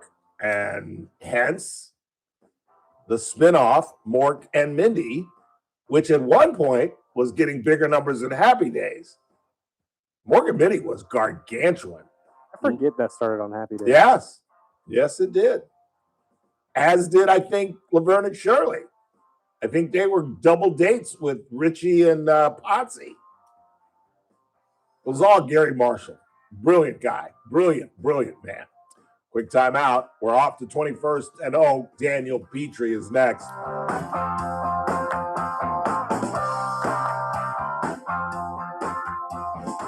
SRN News. I'm Keith Peters in Washington. The United States has launched new airstrikes against Iran, and Tehran responded by targeting Gulf countries. The exchange of fire threatened an interim deal intended to help end the war in the Middle East. Back and forth attacks have repeatedly threatened a ceasefire, but Thursdays appeared bigger all around. A video played in a Utah court reveals that the defendant in Charlie Kirk's killing told his roommate he wished he hadn't done it the day after Kirk was shot in the neck while speaking to a crowd at Utah Valley University. Lance Twiggs, who is also defendant Tyler Robinson's romantic partner, described the interaction with Robin during a recorded interview with a prosecutor. On Wall Street, the Dow by 139 points, the Nasdaq rose 336, the S&P advanced 60. More details at srnnews.com. Lenny went to college and racked up huge debt. Kern Radio, News Talk 96.1 and AM 1230, KERN. Headlines from the KERN Newsroom. I'm Chris Davis. 22 people with Adventist Health, including at 2 of their facilities in Bakersfield, have lost their jobs in what is being called a restructuring. Those layoffs include people in Tehachapi and Delano, too. Dignity Health is getting ready to lay off 57 people permanently, they say, August 3rd from Memorial Hospital for similar reasons. Daniel Keith Johnson, a man accused of stabbing 4 members of his own family back in November of 23 at a house on Cherry Creek Lane in Northwest Bakersfield, has been deemed incompetent to stand trial and ordered committed to a state mental hospital where he'll be rehabbed in preparation for putting him on trial when his time there is over. I'm Chris Davis in the KERN Newsroom with news every half hour and when it breaks on News Talk 96.1 and AM 1230. KERN. Ryan Reynolds here from Mint Mobile. With the price of just about everything going up, we thought we'd bring our prices down. So to help us, we brought in a reverse auctioneer, which is apparently a thing. Mint Mobile Premium Wireless. How did you get 30, 30, bid you get 30, bid you get 20, 20, 20, bid you get 20, 20, bid you get 15, 15, 15, 15, just $15 a month. Sold! Visit mintmobile.com/radio. Upfront payment of $45 for 3 months, $90 for 6 months, or $180 for 12-month plan required. $15 per month equivalent. Taxes and fees extra. Initial plan term only. Greater than 50 gigabytes may slow when network is busy. See terms. I move mountains for a living. Literally. That means I don't carry hand lotion, and when it comes to serious heartburn, I don't mess around with anything but Rolaids Max Strength. Its dual-active formula has 1,500 milligrams of calcium carbonate and magnesium hydroxide that relieves heartburn fast. And the best part? The roll fits right here in my pocket, so I can get back to moving mountains. Rolaids spells powerful relief. 1,500 milligrams is our highest amount of antacid per tablet. Read each label. Use it directly to keep out with your children. First Look with Scott Cox, morning 6 to 9 a.m.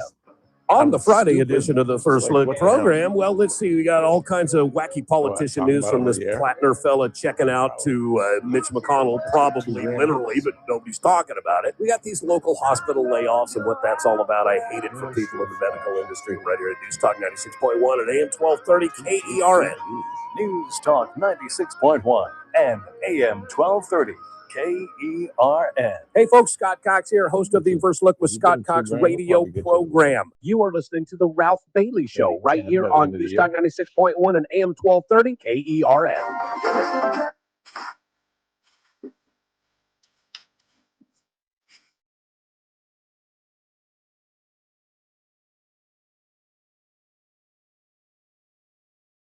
It's a Thursday, time to end the 21st and Oak, the offices of Messmaker and Petrie Wealth Advisors. How are you, sir? I am doing well, Ralph. How are you? I'm okay. Been better.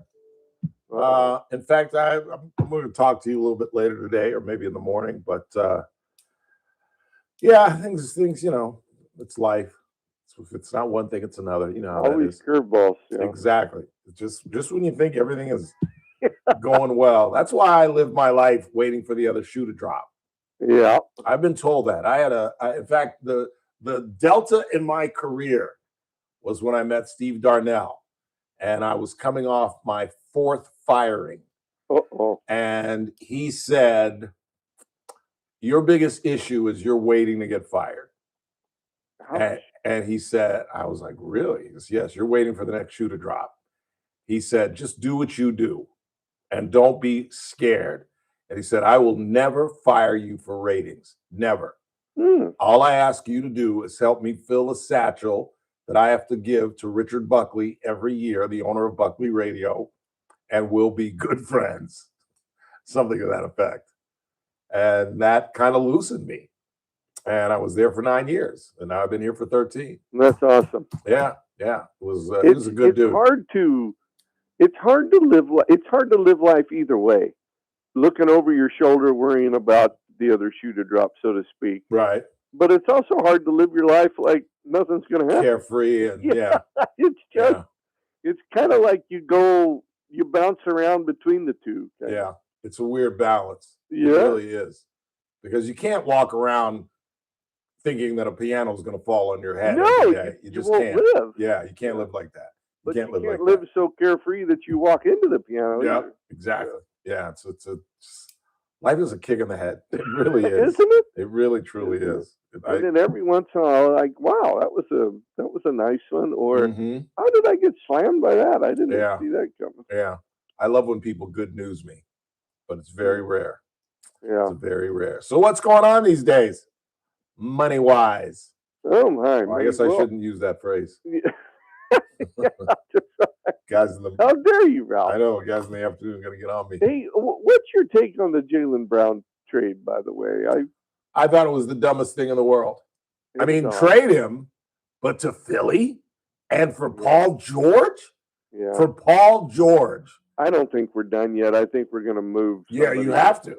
Yeah, because that Paul George ain't going to get you where Jaylen Brown took you. I'll tell you that. No, as we are right now, we're worse than we were. So, and now you've sent him to Philly with a chip on his shoulder, with a guy. Jeez, did you take the whole cake?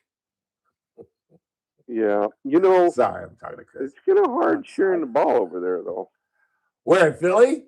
Yeah, you're right. Quite with a few with like Embiid. Well, their problem is can they get Embiid on the court 65, 70 games out of the year? Yeah, that's their issue.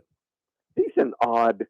Yes, oftentimes I'll see him play, and I'm like, why aren't you more engaged? What do you? And then they talk about conditioning, and and I'm like, but still, what is he? And I'm like, you're so talented, and he's so good from like 10, 15 feet. Oh, why he shoots threes, I never know. That he's got one of the sweetest for a big guy.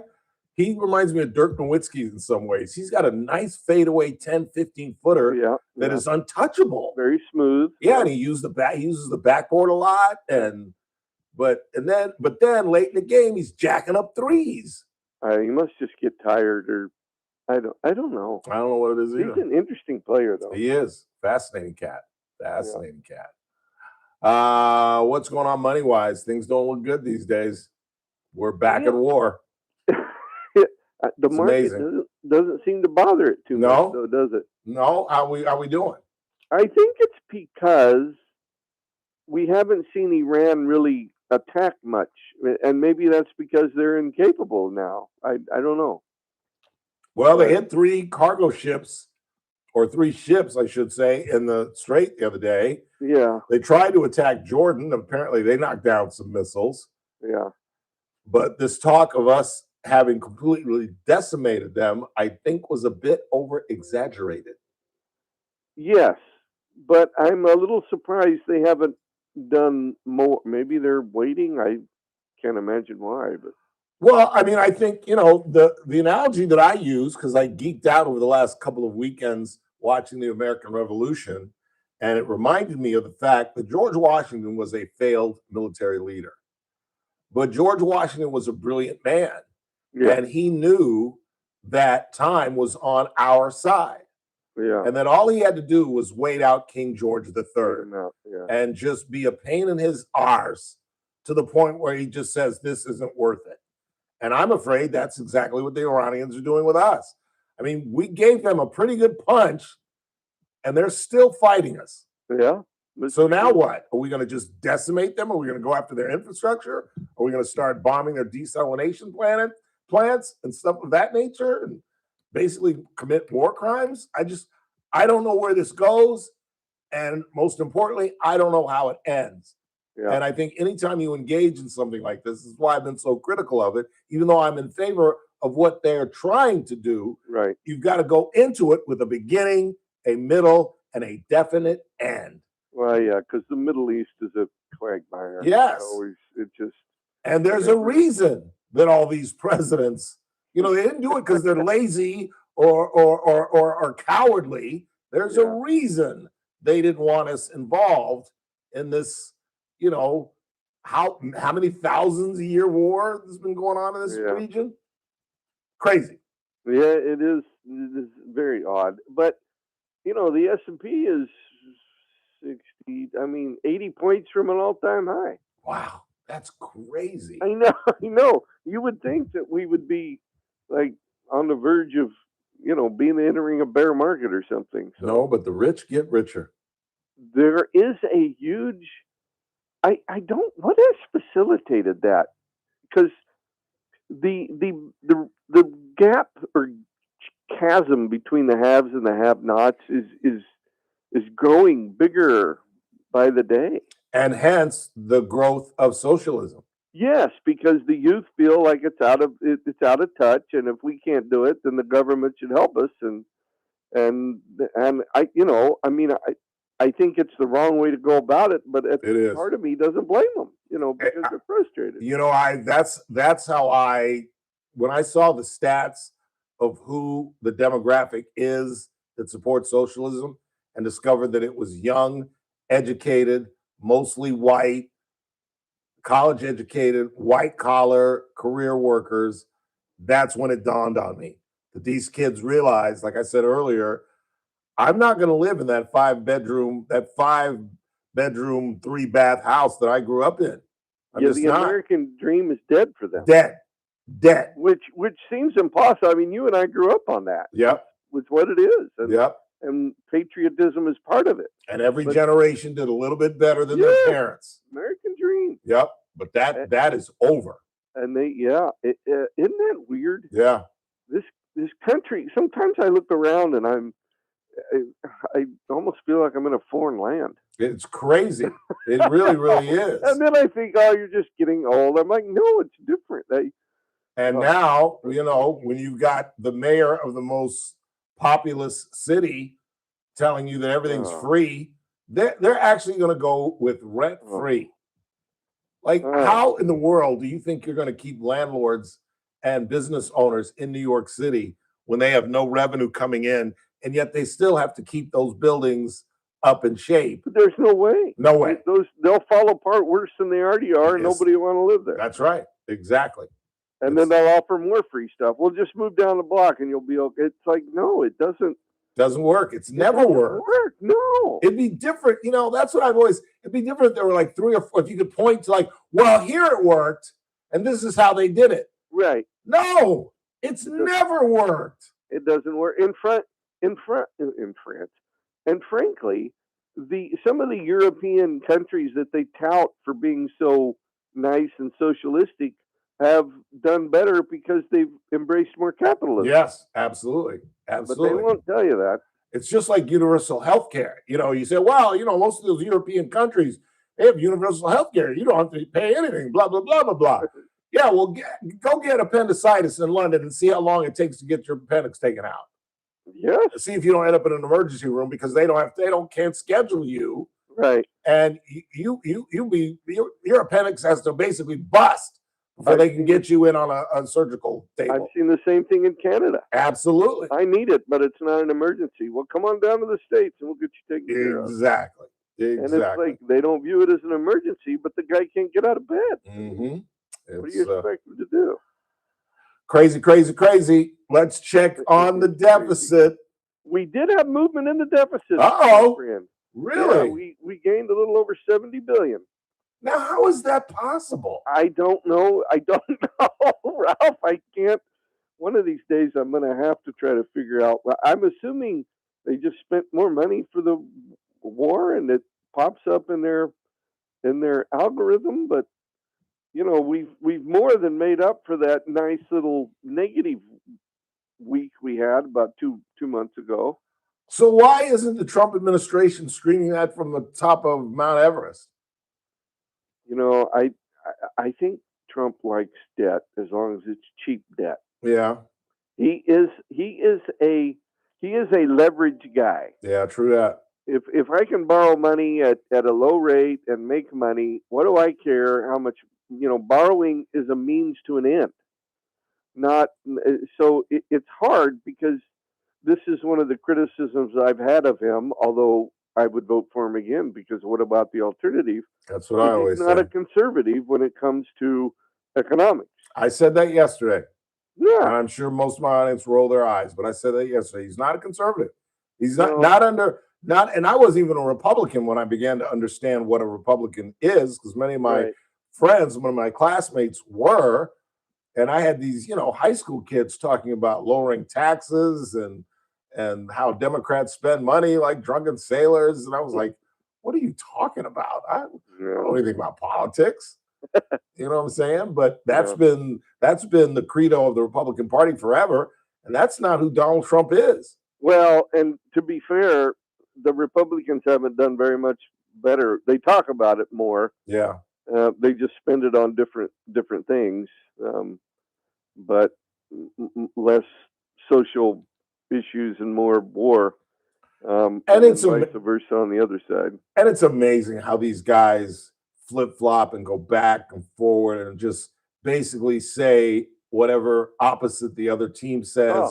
Because I've got audio of a politician. No, not at all. No, not at all. Not at all. I'd be too honest. I'd be too blunt. I don't have a filter, and I'd be done after one term. Yeah, and then they'd use it against you, and I'm like, well, I'm not going to needle my way through the middle to whatever makes you happy. Yeah, I'd be the John Fetterman, and they'd hate me. I'd be the John Fetterman of the Republican Party. I've grown to like him now. Oh, I love John Fetterman. Yeah, I'm hoping that they run him out of the party and we can snatch him up. That'd be nice. Yeah, because he's more beloved by Republicans than he is Democrats. Yeah, they can't stand him. They can't stand him because he tells the truth. He tried to warn him about Graham Plattner. He really did. Oh. You know, he told him, like, look, isn't the Nazi thing enough? Isn't the symbol on his chest enough? They're like, no, apparently not. Apparently not. And now they're scrambling to find somebody by July 27th, but it ain't going to happen. I mean, good luck. Hopefully that just sealed that up for the Republicans. But and end all this talk of flipping the Senate. Let's hope. Let's hope. Let's hope. Let's leave you with gold and silver. Gold was basically unchanged for the week. It was very volatile, but about where it was last week. Last I checked, it was a little over 4,100. And silver? Silver is down a little bit, but it's sitting a little over 60, so it's holding in there all right. Okay. I still expect both of those to jump back up. Yeah, they are working through a bottoming process from the. Well, I think the highs were in January of this year, and they kind of meandered down. And for whatever reason, the Iran war, when it would flare up, it caused the sell-off too. And I think it was more about. It was due from a sentiment issue. There were just too many bulls, and a correcting phase. And gold and silver bull markets do not like riders.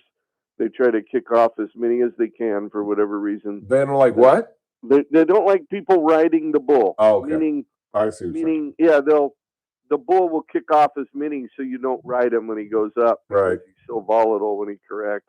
Right. Anyway, just a term they use to describe the gold and silver. Wasn't silver in the 70s at one point? Silver made it up over 115 in the end of January. Wow.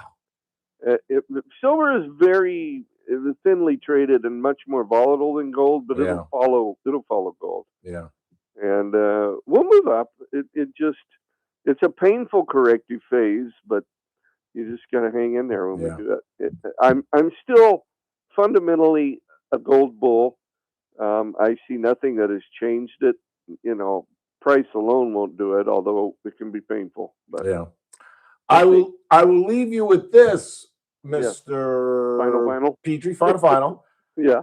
Last night was Mookie Betts, and I don't know what the number is, but the exact amount of games that he played in Boston, he's now played in Los Angeles. Really? Yes, exact number. I would not have guessed that. Yes, me either.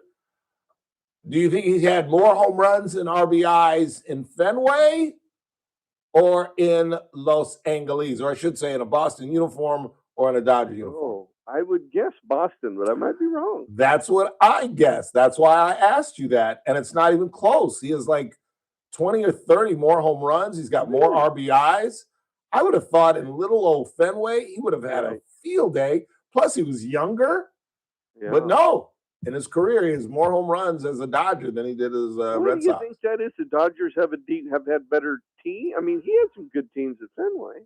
Well, his first couple of years, he was on fire when he first got here.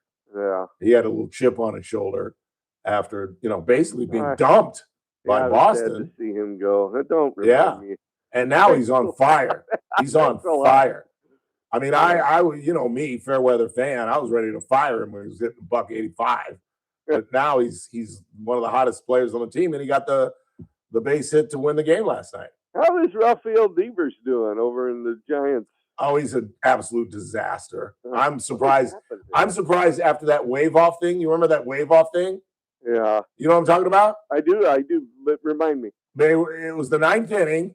It's a tie ball game. He gets a walk, and obviously they want to put in a pinch runner. Yeah, he wouldn't let him. And he waved the guy off.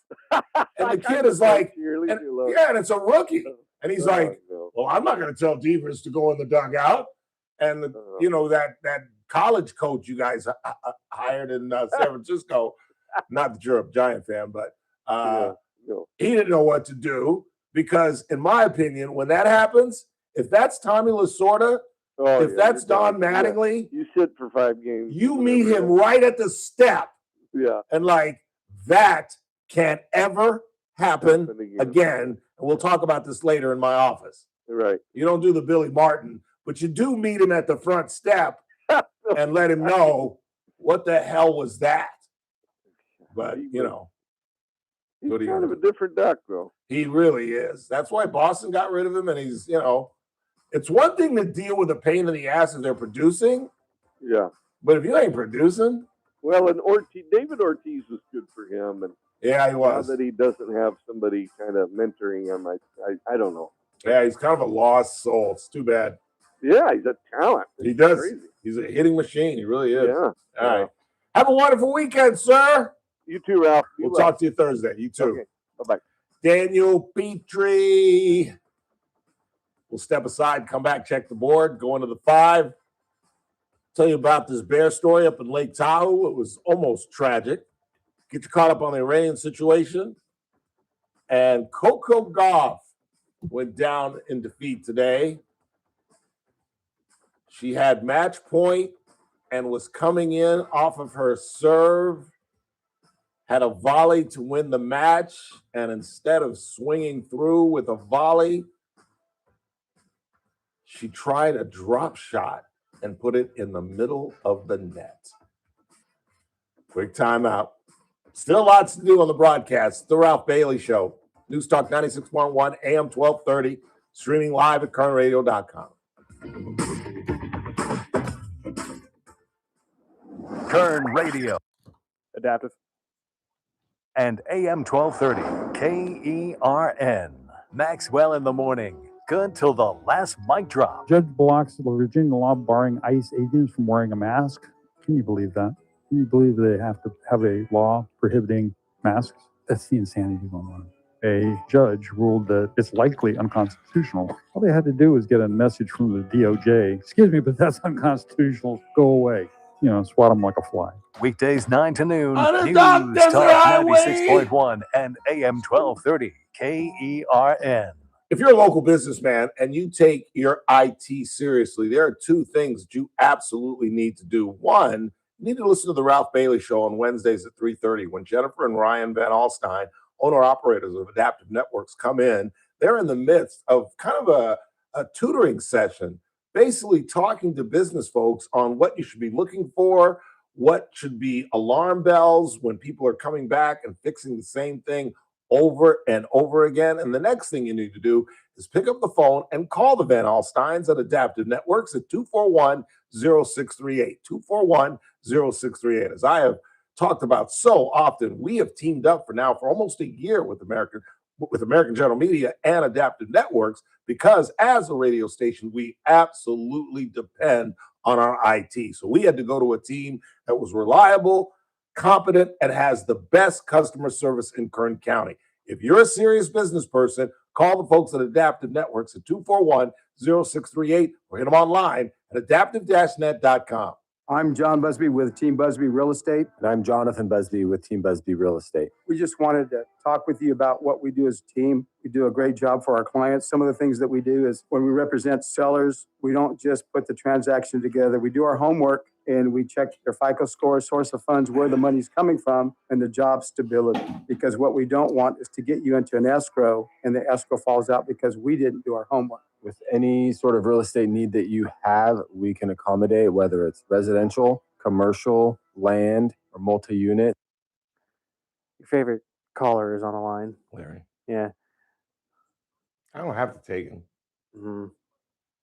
How to keep a transaction together. We don't just put it together and hope that it closes escrow. Nothing's 100%, but we do stack it in your favor. With any needs or questions with real estate, give us a call at 661-410-7355 or visit our website at www.teambusby.com. Hey, it's JR Flores. Catch my show, The JR Show, starting at 1 p.m. Now back to the Ralph Bailey Show on News Talk 96.1 and AM 1230, KERN.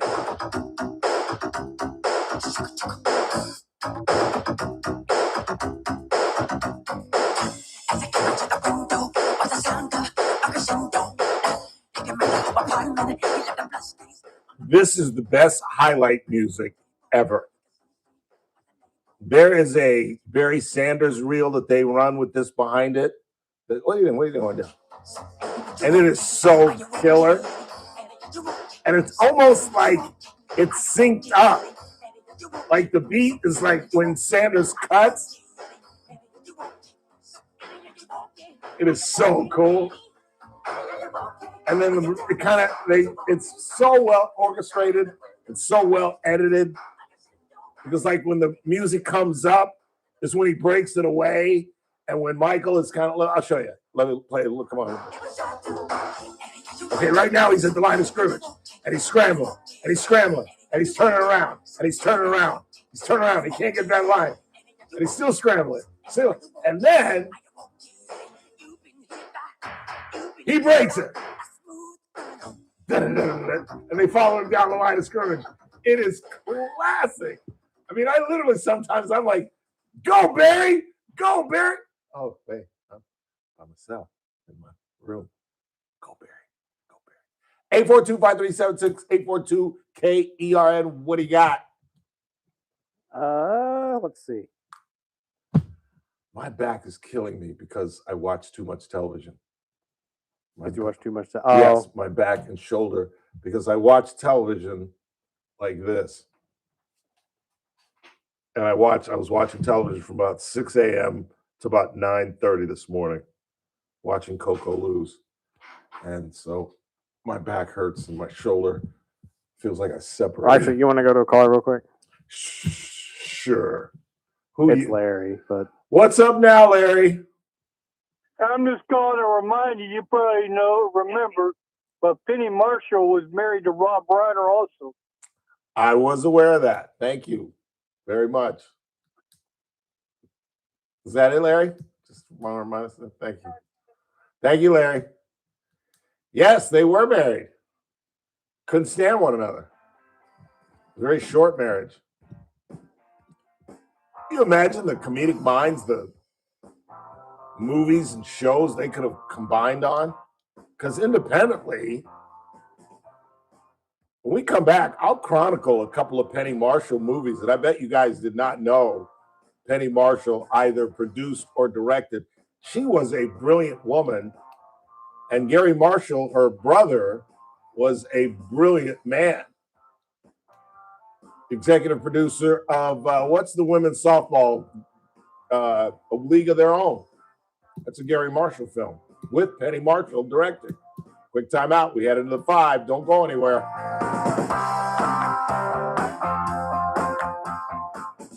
Kern Radio, AM 1230, Hey, KERN, Siri. 96.1 Show me FM, Penny King Marshall Quincy, movies. Bakersfield, an American General Media station. Oh, I'm Keith Peters in Washington. The preliminary A League hearing of for Their the Own, suspect in Renaissance Charlie man, Kirk's death continued in Riding in Provo, Cars with Utah. Boys. The roommate and romantic partner of the man Big. She accused of directed killing Big. I Charlie didn't know Kirk that. told investigators that Yeah. defendant Tyler Robinson had said he wishes he hadn't done it. Prosecutors played parts The of a Preacher's video Wife? of their recorded interview That's a with the good film. roommate, Lance Twiggs, on the 4th day of a week-long preliminary hearing in the case. He talked about what he had done. Didn't go into detail.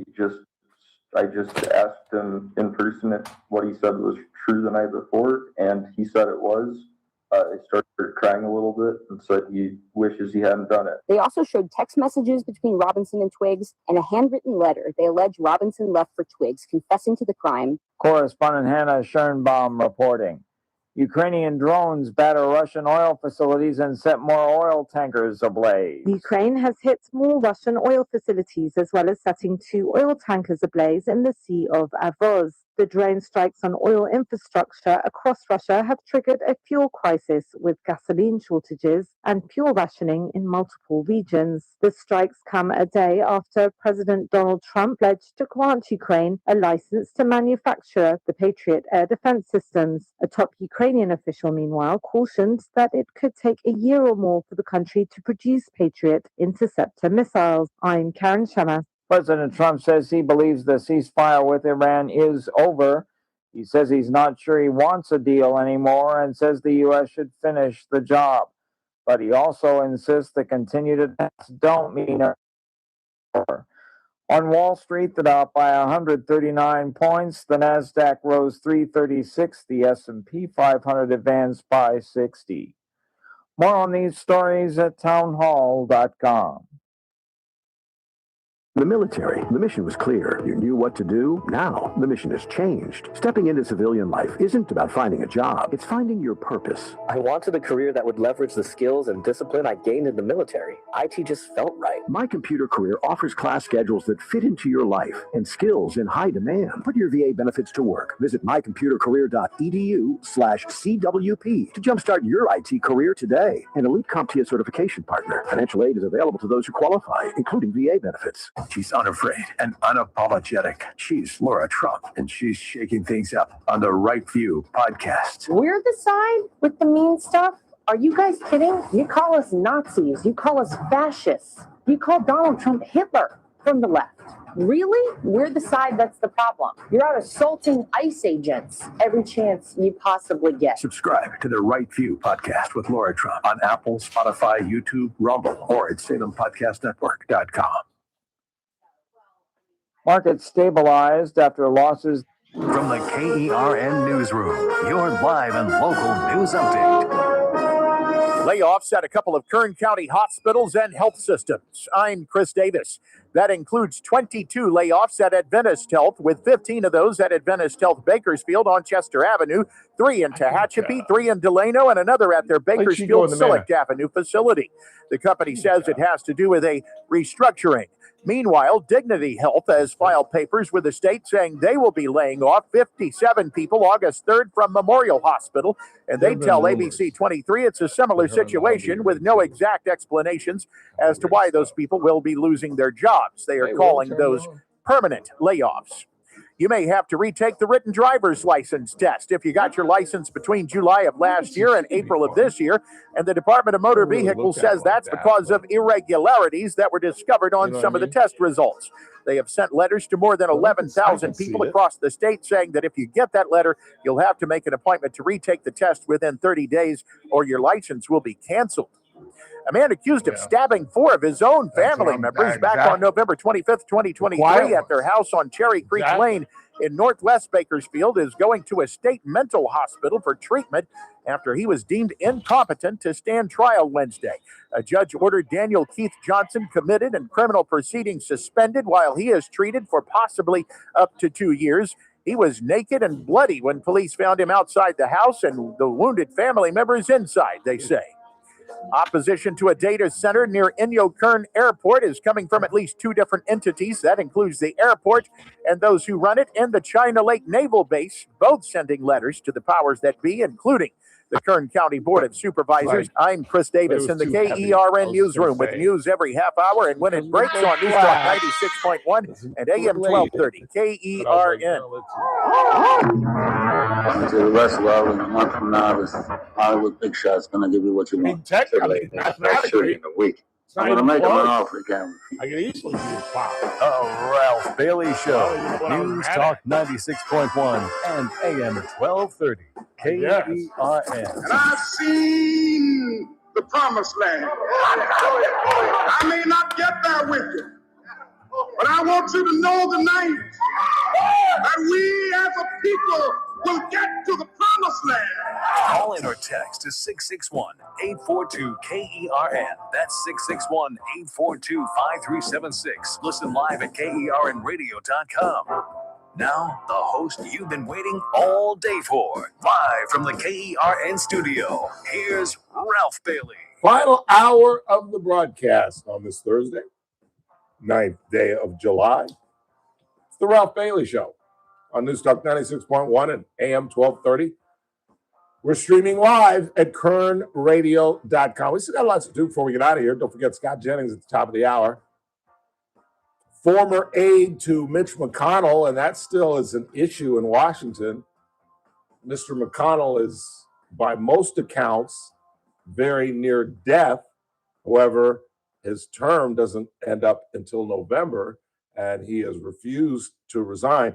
Do you know why these guys, Chris, these guys hang on like the way they did Dianne Feinstein, where she, and I'm not trying to make fun of her, but didn't know her name essentially, and she was still a United States Senator. Mitch McConnell, all reports are he's bedridden and doesn't know what day it is. Do you know why they hang on? Money? More specific. Whose money? Our money? The staff. Ah, true. That's why they hang on. I didn't think about that. Because these senators have these massive staffs that are getting very well paid. And if Mitch quits today, their checks stop today. Don't worry about Mitch McConnell. He's a member of Congress. That automatically means no matter what amount of money you came in with as a congressman or senator, you're leaving with millions more. Millions more. It's crazy. I told you the poster child is Jasmine Crockett. making $175,000 a year, and the woman owns 3 homes. 3 homes. Not like cabins, not like getaway places, but she's got a home in Washington. She's got a home in Georgetown, by the way. She's got a home in Houston and like the Woodlands, which apparently is one of the upper crust areas of Houston, and some getaway place, I think, in Colorado. On a $175,000 salary. And as I said, I play golf with guys that make $250,000, and they may have like a cabin, they may have a getaway place, but they don't own 3 homes. You know what I'm saying? And they're making $225,000 a year. This one making $175. She got 3 homes. Nancy Pelosi is worth 25 times what she was worth when she came in. It's crazy. It's absolutely insane. In the meantime, did I send you the audio of the Bear story, or was I just going to read that? I think I was just going to read that. I think you're just going to read that one because I don't remember getting that. This is, and the only reason it popped into my radar was because we were talking about Bears yesterday with Howard Marcus. And like I said, whenever I think of Bears, I think of Chris Zucchini. Since he didn't even answer my text, I won't even call him. But he has had several run-ins with Bears, which, you know, it would take me about one. Like if I were Howard and I ran into a Bear, I'd move to downtown Bakersfield. The next day, Mary, let's go. I'm not gonna fight it out with these Bears. But we were talking about with Howard how effective bear spray is, right? Remember that? And Howard was like, and rightfully so, I don't want to get that close enough to know. Yeah, true. Well, this is a story out of today's California Post. You know, the New York Post now has a California version of its newspaper. And here is the story out of Lake Tahoe. This is the heart-stopping moment. A man stopped an aggressive charging bear with his bear spray outside his Lake Tahoe vacation home over the 4th of July. Footage shows Cortland Korwitz from Sacramento walking outside his house to check on a bear he said his daughter spotted digging in the garbage. Okay. Let's do some cultural examination. And I speak as a Black man. I do not speak for all Black people. I simply speak as a Black man and what I know of my culture and my family. If my sister were to come into our home and say, there's a bear outside, there's not a Bailey in that house that's going outside. You know what I'm saying? Lock all the doors and windows, and where's Ralph's Glock? White people? Bear? Where's the bear? Let's go look at the bear. Oh, look, honey, there's the bear. Are you kidding me? There was a bear outside. You didn't. Oh, what'd I do? Just hit outside that white box. Don't hit anything inside of it. Just hit this? Just hit the don't exit thing. Not the blue one, but the white one. Cancel or turn on? Cancel. There you go. Sorry, I disconnected y'all doing my white impersonation. Daddy, there's a bear. I'll handle it, baby. No. Let's get out of here. Let's run for the hills. That's why I'm not a father. Because I'd be like, well, you stay away from that damn bear. But not Daddy, Kosowitz. Footage shows Cortland Korwitz from Sacramento walking outside his house to check on a bear he said his daughter spotted digging in the garbage. Korwitz is seen with the spray in his right hand as he exited the property. He quickly spots the charging bear out of the corner of his eye and sprays it with the orange fog. The bear is then seen turning around and fleeing. So apparently, the bear spray works, even at close range, and even, as it's described by the Post, the bear was charging at him. I like to think that I wouldn't panic, but you know me. I freak out when you come in the room. You'd panic. I freak out when people are turning a corner and I run into them. Ah! You think I panic? Yeah. Honestly, but that's no disrespect to you. I think most people would panic. Well, that was my MO as a child. If I saw a dog running, despite my uncles and cousins and father always saying, never run from a dog, it's just going to chase you. If a dog is running at you, just sit still. Never run from a dog. The dog is just, even if the dog is just looking at you and you take off, he's going to chase you. Yeah. And my whole life, I ran from dogs and ended up getting bit in the ass. So you're probably right. I think I do the boogie tag. I think I really no, but logic would have to kick in. You'd have to know my only chance is the spray. You'd have to know. You think I'd panic so hard that I would actually think I can outrun this bear?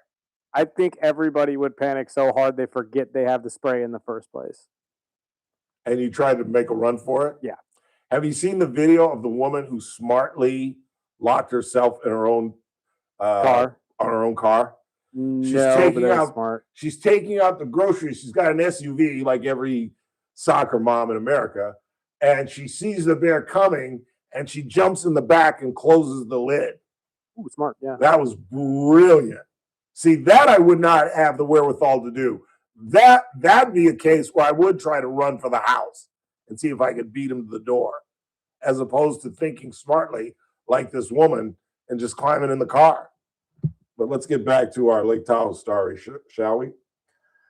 Korowitz described the terrifying experience to KCRA. He said the bear spray even hit him in his eyes. Quote, I just kind of caught something out of my left eye, and it was the bear rushing in. We were both startled, and I just shot the spray, and the overspray from that, the shot hit me and hit my eyes. He said the bears are common in the Lake Tahoe area, which we were just saying yesterday, and often get into cars and trash looking for food. But he noted the bear's aggressive behavior is unusual. He advises people to seal their garbage cans, keep food out of their cars, and stay alert. The near attack happened in Tahoma, an area along the Lake Tahoe shore. He posted the video on his Instagram with the caption, I've had people ask if this is AI, ha, no. Oh, I gotta check this out. I haven't seen the video. Look it up. Look and see if you can find the video. He spells his last name Koer Witz, Witz. And his first name is, what did I say his first name was? Cortland, Cortlandt.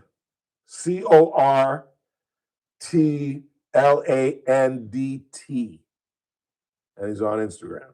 And apparently there's video of the bear rushing him and him spraying the thing. How did he film it? Was it just a Ring camera? Can you see it? Because don't tell me this white man went out with a phone and bear spray. I would take an Uber to Lake Tahoe just to talk to this guy if he was out there and he filmed it himself. Can you see it? Oh, okay, hold on. I think I found something, but I have to. It's really not much. It's just a bear walking up to his garage. Wow. It may attack here in a second. I'm not sure. What? It's a long Yeah, video. it's a long video. That's crazy. Because there's a picture of him spraying the bear. Can y'all see that? I'll get up during the break. Can y'all see that? Can I see that?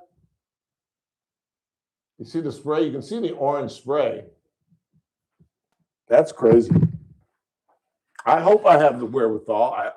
Well, let's hope that situation never enters the situation. You know what I'm saying? Let's go ahead and take a break. And we come back. We'll check the board, see what you all are talking about. Eric Karros hit another, not Eric Karros. What's Karros' kid's name? Well, Eric Karros' kid hit another home run. You know he's hit 9 home runs, 4 of them against the Dodgers. There's got to be a special. Kyle or Jared? They're both Kyle. Jared's the one that's going to be a pitcher, right? I believe so. There's got to be just some special adrenaline when A, you're playing in your hometown, B, your father is calling the game. That is just awesome. And Eric Karros was honest last night. He said, well, I'm happy the Dodgers are winning, but I can't lie. I'm happy after his kid hit a home run last night. Hit a line drive. It was such a line drive, the kid sprinted to first base. It looked like a double. And it just kept going. You know, there's a great story Vin Scully says about a shot that he saw Hank Aaron hit. I don't know if he's retelling it or if it's an exaggerated story, but Vin tells the story that Hank Aaron once hit a line drive that the second baseman almost caught. The second baseman jumped high to catch it, and it was a home run. Then apparently Aaron just hit a frozen rope that just kept ascending and ascending, and the second baseman almost caught it in the infield, and yet it was a home run.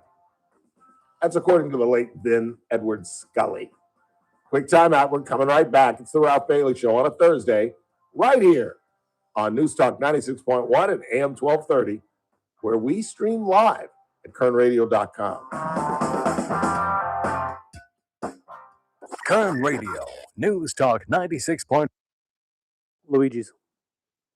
And First Look with Scott Cox, morning 6 to 9 a.m.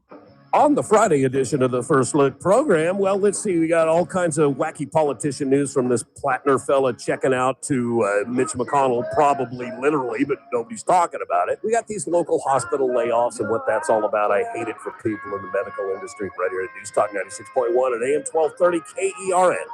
News Talk 96.1 and AM 1230 KERN. You know, for a guy who never thought he would get into the family business, Gino Valpredo and his sister Lynette, who wasn't in the family business for a while either, she was a teacher down in Redondo Beach, they have done amazing things with the restaurant. As the heat starts to descend, and we're going to go out this weekend, where would you rather be than Luigi's? Because one of the things that Gino has done is, A, provided air conditioning. That's right. For young people, there was a period where there was no air conditioning at Luigi's, and now he's got the sprayers and the misters out on the back. So even in a horrific weekend like today, it's still kind of cool to go out to the Bailey Bar, literally and figuratively cool. And as I've talked about, the warehouse has been an absolute game changer. I bet there's not one of you that has never been to the warehouse to some sort of event, whether it's a memorial service or a celebration or anniversary, whatever. It's just been a game changer. And the common theme to Luigi's is family. They treat their patrons like family. They treat the employees like family. And the restaurant is run by the Valpredo family. Where would you rather be than at Luigi's Restaurant, an old world delicatessen, longtime sponsor of the Ralph Bailey Show? Patrick was way behind on his IRS taxes. I was in way over my head. The total amount ended up being somewhere just over $30,000. $30,000. Then the IRS came to collect. Started getting letter after letter. A lien had been filed against me. They were going to basically hang me completely out to dry. He had to do something. That's when I reached out to Optima Tax Relief. Patrick's life quickly got a lot easier. It was very easy, pretty much hands off. They picked up the ball and ran with it. And how'd it go? I couldn't believe it. I had to ask 2 or 3 times. I saved an incredible amount of money. How does Patrick feel about Optima? Couldn't be happier. They definitely helped me. Optima Tax Relief, the best place to call. They're the best in the business. Do what Patrick did and call Optima Tax Relief for a free consultation. Call 800-343-6460. 800-343-6460. 800-343-6460. Optima Tax Relief. Testimonial from an actual client. Some restrictions apply. For complete details, please visit OptimaTaxRelief.com. Before you hit the road for the holidays, make sure your car is ready for the journey. Kern Oil Change keeps your engine running smooth and your family safe. No appointments needed. Just drive in and their fast, friendly team will get you back on the road in minutes. Don't wait till you're stuck on the side of the road. Stop by Kern Oil Change today and travel with confidence this holiday season. Kern Oil Change has 2 locations to serve you. 3706 Coffee Road and 5651 Auburn Street. Kern Oil Change is open 7 days a week. Follow us on Instagram for additional savings. Did you know termites can silently feast on your home for 3 to 4 years before you see any damage? They can literally eat a bedroom wall in less than 2 years, causing major structural damage to your biggest investment. Don't wait for the evidence to appear. Ryan's Termite is running an early bird special. If you know or even suspect that you have termites, get on Ryan's schedule now for an additional 10% off our already lowest price. All work is guaranteed. There's no money down and no contracts. Plus, in most cases, you won't even have to move or tent your house. Protect your home and save. Call Ryan's today. That's Ryan'sTermiteControl.com. Hey folks, Scott Cox here, host of the First Look with Scott Cox radio program. You are listening to the Ralph Bailey Show right here on News Talk 96.1 and AM 12.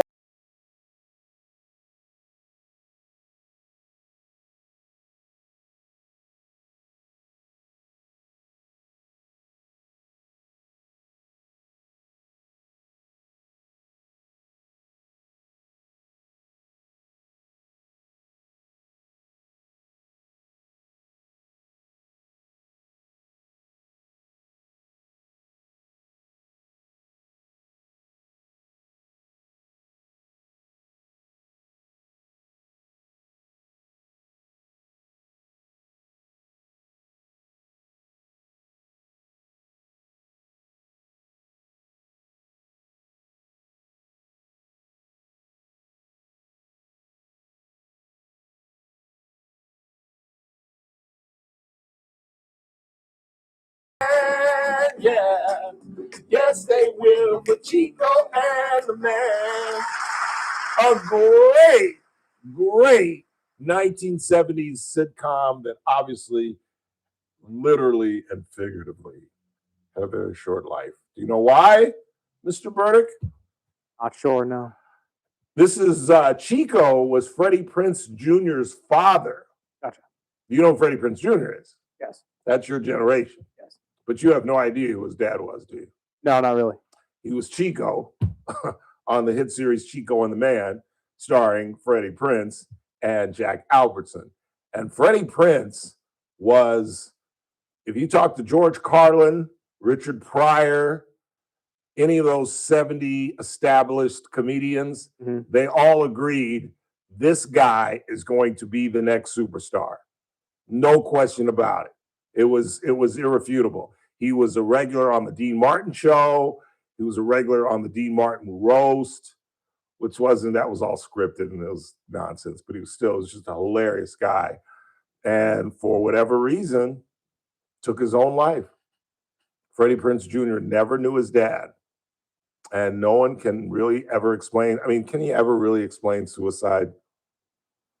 In fact, there's a friend, not a friend of mine, but the husband of someone who worked here for a while.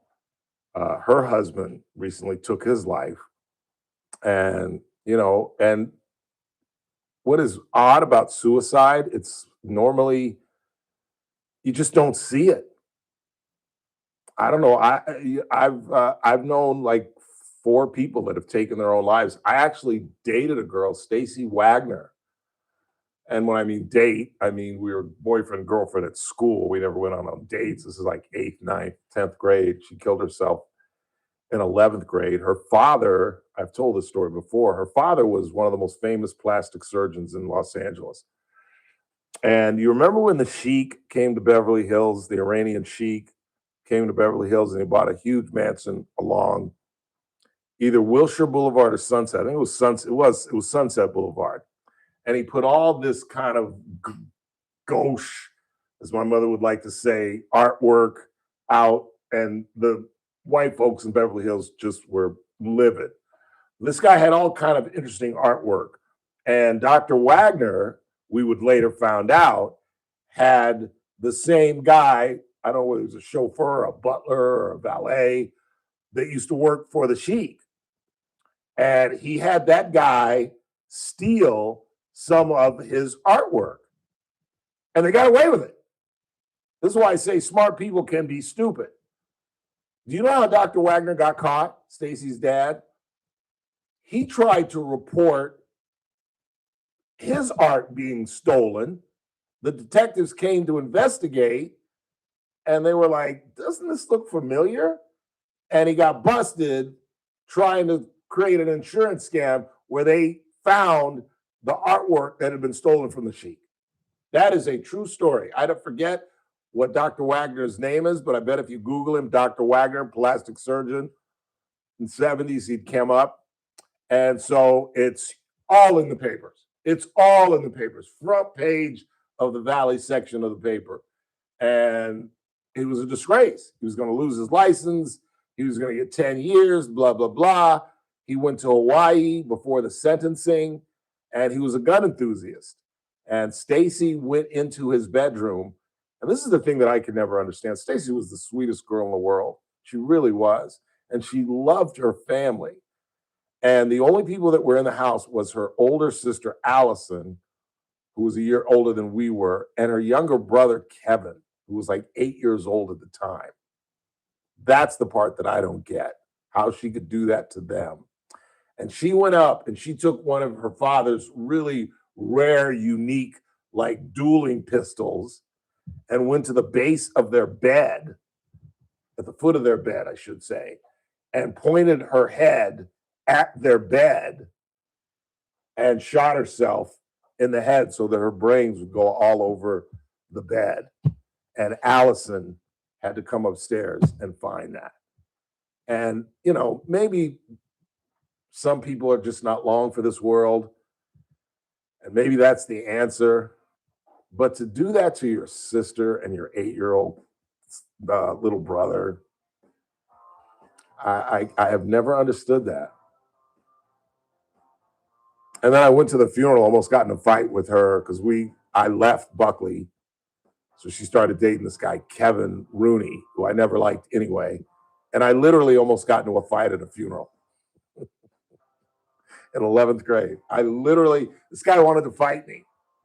And I was like, if you want to go, I will go right here at this funeral. And Ed Skelly grabbed me. He's like, you cannot get into a fight at a funeral. You don't know black folks. No, that's not true. Quick timeout, last half hour. Don't go anywhere.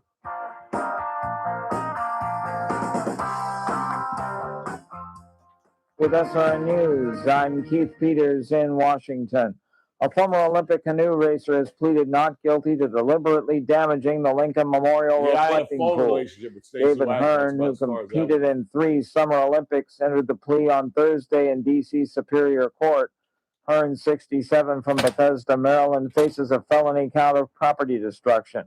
President Trump ordered a multi-million-dollar renovation of the pool, but the project has faced issues.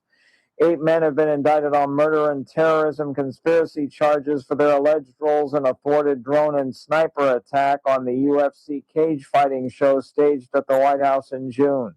The indictment was returned in Ohio on Thursday. It charges all 8 in 2 separate conspiracies. On Wall Street, the Dow by 139 points. More details at srnnews.com. The military, the mission was clear. You knew what to do.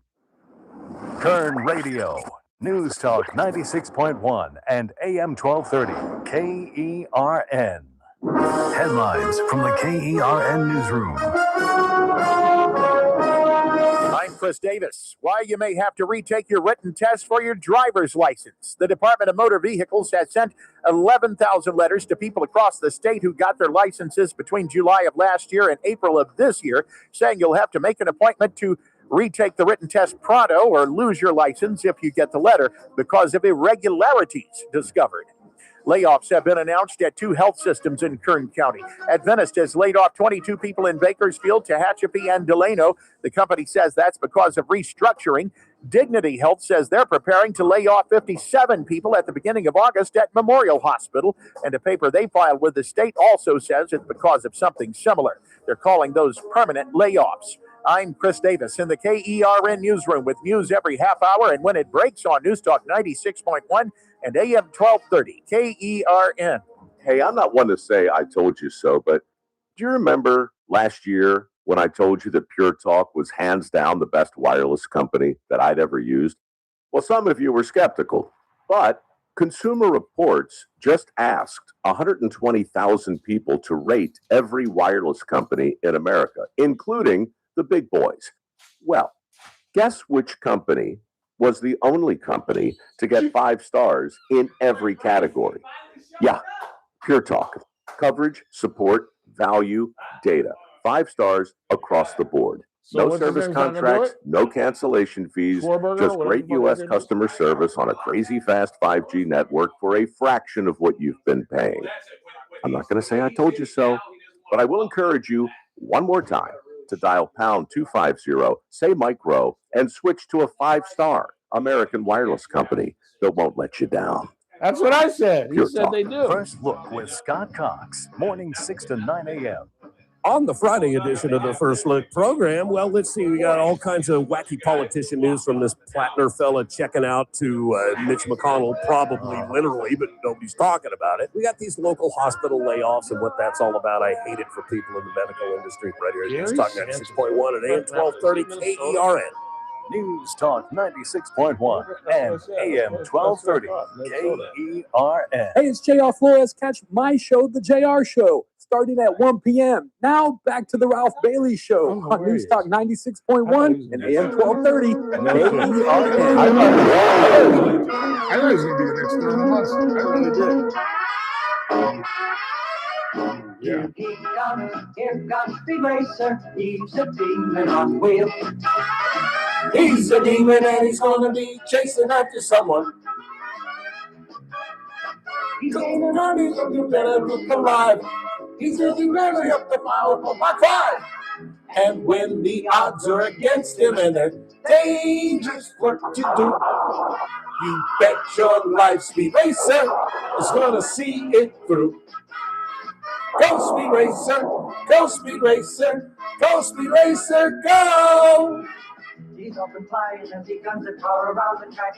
He's jamming down the pedal like he's never coming back. And danger's lurking just ahead! Go Speed Racer, go Speed Racer, go Speed Racer, go! I attribute my limited athletic speed to the television show Speed Racer. Because we got out of Joe A. Gonzalez Elementary at 2:45, and Speed Racer came on at 3 o'clock. And the bus would drop us off on Kensington Circle, and it was about a 4-block walk. And I would literally, with my book bag, sprint the 4 blocks to my house to see Speed Racer at 3 o'clock. It's a true story. Every single day. And then I went to a baseball tryout when I was in 6th grade, just for the laughs and giggles. And that's when I found out I was fast. Oh, that's not true. I'm lying. I am totally lying. I first found out I was fast when I went to Catholic school, when I got in trouble. I used to get in trouble every single day because I was supposed to go to my dad was in the Navy, and my mother was an operator, and I had to go to a daycare center, which was kind of near the Catholic school I was going to. And they would have relay races after school. And I just happened to see it one day. So I was just like, can I try? And they were like, yeah. But if you lose, you can't come back for like a day or two. But if you win, you take on the next guy the next day. I was like, okay. And I blew the kid away in hard shoes, blew the kid away. And so I was late and got a spanking from the woman. And I was like, what the hell am I going to do? Because I'm going to be late tomorrow because I'm the defending champ. And so for like a week, I just took ass whoopings. And then I think I finally told my mother that this woman was whooping my ass, because I think the last ass whooping I got, she had a rule that you had to stay in the basement, that nobody was allowed to come up into her house, which is reasonable if you run a daycare. But my mother was an operator, so I would sneak upstairs and get on the phone and dial 0 and ask to speak to my mother. And they obviously, little boy, and I'd obviously get caught, and this woman would beat my ass with a spoon. I'll never forget that. Not my mother, the woman at the daycare in New York City. New York City, that's about all I remember. Christopher Columbus Academy and the Catholic school that I went to. That's about all. In Central Park, my dad took me to Central Park. and my dad taking me to my first motion picture on Her Majesty's Secret Service, a Bond movie without Sean Connery. It was, I forget the guy's name that starred in that, but it's with Telly Savalas. Telly Savalas plays Goldfinger on Her Majesty's Secret Service. And I've told this 100 times. It's classic My Dad. We were like 10 minutes late for the film, so we missed the first 10 minutes. So the film ends. Diana Rigg is in the film too. If you remember the Avengers, she plays, in fact, Bond marries in the film. I can ruin it for you if you want. Goldfinger shoots her in the head at the very end of the film. So that's why Bond never was officially married. And so the film is over, and I get up to leave, and my dad grabs my arm. He goes, "Where are you going?" And I go, "The movie's over." He goes, "We didn't see the 10 minutes. And I'm like, "Oh, cool. We get to see it again." So we sit, kicking it, and the movie starts, and we get about 10, 11 minutes into the film. My dad's like, "All right, let's go." I'm like, "What? We're not going to see it again?" I said that in my head. I didn't say it to my dad, but it was just, he just wanted to see the 10 minutes, and now we could clip it together, I suppose. 842-537-6842, KERN. What do you got? Ralph, let me help you understand what's going on with these Robinson preliminary hearings.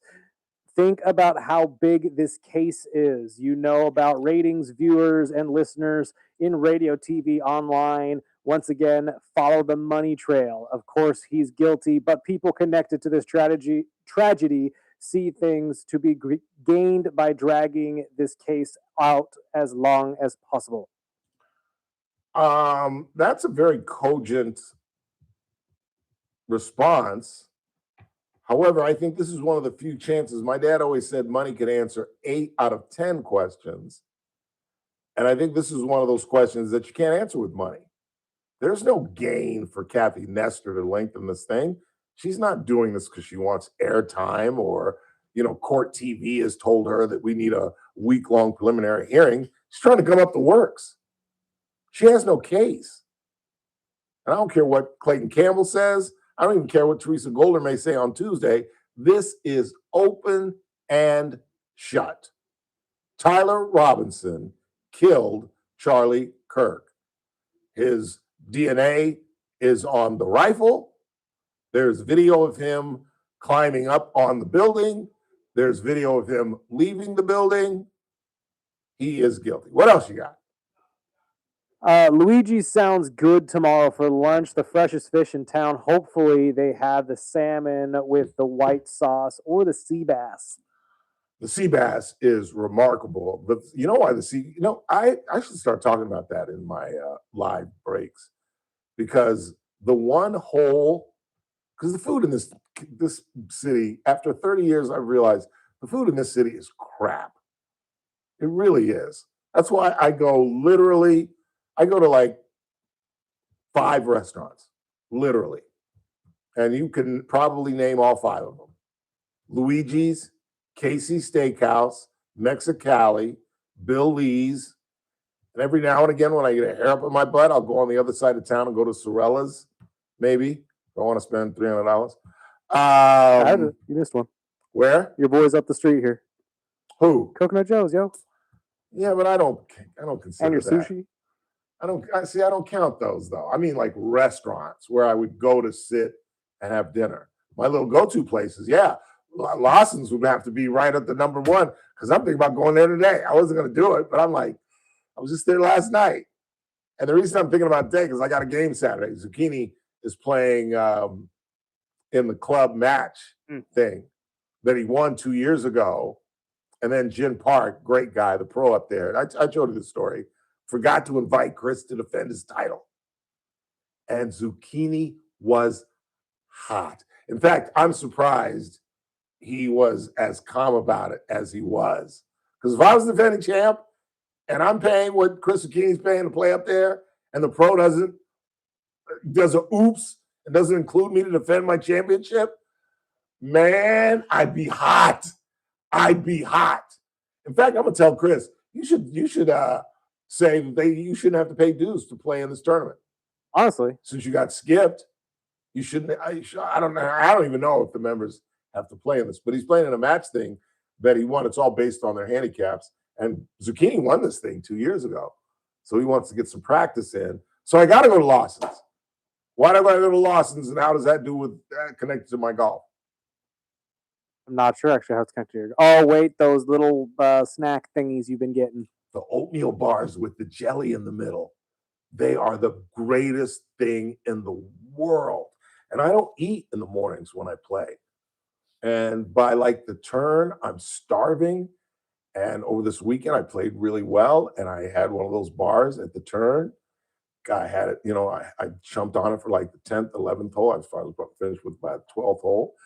And it just kind of re-energized me, I think. I really do. Like when you have a round, like 83, that's the best round I've had in 10 years. So I'm trying to remember everything that I did that last weekend, and I intend to do it again this weekend. And I think, I'm telling you, I can't say it out loud. I'm going to say it. I'm going to beat Chris Zucchini. I'm going to beat Chris Zucchini. I'm going to beat him flat out. I'm going to beat him flat out. And it's not like I've never done it. We used to go back and forth. It was he'd win, I'd win, he'd win, I'd win. In fact, we had a bet, first guy to 10, and I was leading 9-7, and he wouldn't play me anymore. But this was 15, 20 years ago when I was young. Now I'm 63 years old, and 83 has me really, really excited about my game. I just think I found the slot where I'm hitting the ball consistently now. I'm really, really, and I know this is boring as hell, but I'm really, really proud of myself because I've done this without a lesson, and I struggled. I had the shanks. You can ask Chris Zucchini. I had the shanks where I could not hit an iron forward. It wasn't slicing, it was a shank. And then I went through this period where I had like this utility club, and I used it for everything. I chomped down on that and hit it from 130 yards, literally. I was afraid to hit pitching wedges. It was that bad. It really, really was. And now I feel comfortable. I just feel like I found my slot, and I think I've learned how to transition my body, because what I have been doing was swaying off the ball and then thinking that's a turn. Now what I'm doing is I'm digging in like this, because if you've ever seen Tiger do this, Tiger used to do an exercise before he would play where he would just do this, just stick out his butt. And I would always say, what is he doing? And he'd be on the drive just doing this. It's because the most important move you can make in a golf swing, as far as I'm concerned, there are pros listening like, oh, listen to that, you know what I'm talking about. But it's just right. It's everybody can get to the top of their backswing. That doesn't take a whole lot of skill or level. But what takes skill is that transition, that ability to go down and through and turn, as opposed to what I was doing was trying to hit it so hard that I'd like come up and out and back, and there goes 20 yards. I haven't even hit the ball yet, and I just lost 20 yards. Because look at where my back is. And look where I'm facing. And it's like that. And you're like, why is the ball going that far? What, I just hit an 8-iron 90 yards. And as opposed to what I'm doing now is right in here, I'm attacking the ball. I'm going after it and then standing on my left leg and then turning. And I'll tell you, part of it is due to a guy named Tommy. I wish Tommy listened to my show. He's one of the fellows we play with on Sundays. And he has the most exaggerated hip and shoulder turn. And just watching him has helped my swing. And he has this fancy net set up in his backyard. And from what I understand, Tommy swings the club about 100, 150 times a day. And that's another thing that I've been doing. I shouldn't say this because my owners are probably listening. In my real estate company, Dewey, Cheatham, and Howe are probably listening. But I have a really hard kitchen floor that should have been remodeled but hasn't. So that's why I don't care about it. Everybody else got their kitchen floors remodeled but mine. That's fine. I've been there forever. But it's really hard, and it can take the pounding of a golf club. No, I shouldn't say that. They're not listening. And so I take like literally 40, 50 swings a day. Every time I go into I have a pitching wedge sitting in the corner of my kitchen, and every time I go in the kitchen, I swing. And my kitchen is so narrow that it forces me to stay forward and not do another problem that I had, and that was coming over the ball. You know, thinking I'm transitioning and coming over it, and really all you're doing is slapping at it, and the ball goes right. 40-43, the best round I've shot in 10 freaking years. God, it felt so good. And I went par to end the day. That was the best part. Went par to end the day.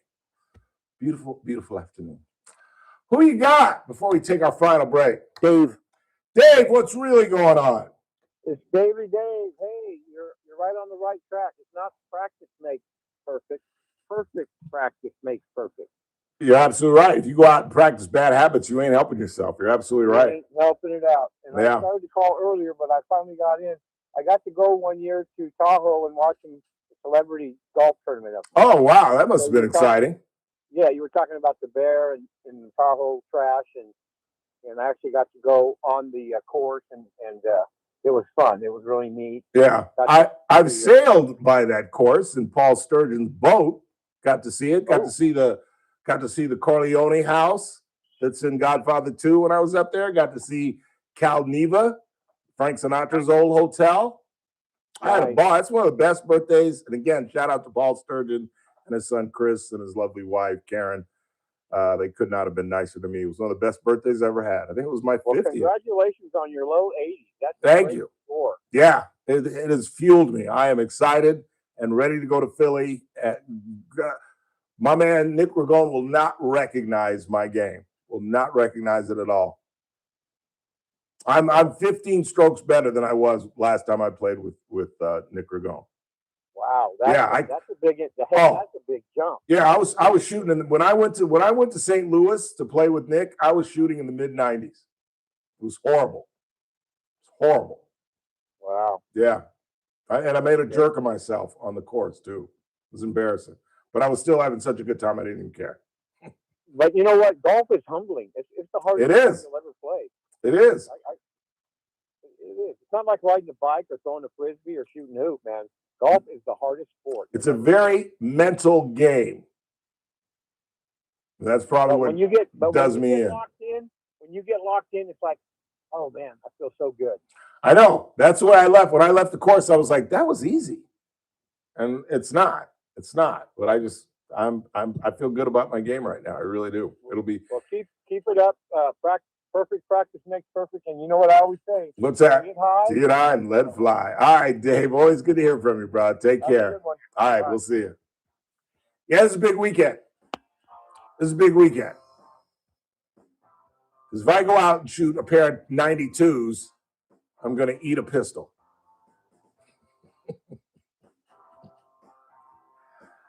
I should not joke about suicide. I apologize. That was a poor taste joke. But I might jump off a bridge. I'll tell you that. If I better play well this week. After talking all this mess and boring y'all with all my golf stuff, I better play well this weekend. Quick timeout. Final break of the night. Keep it locked. Scott Jennings at the top of the hour. Tomorrow's a Friday. Rick Bentley will join us along with Kernak, the Magnificent. All that's coming up on the Ralph Bailey Show. Right here on News Talk 96.1 and AM 1230, where we stream live at kernradio.com.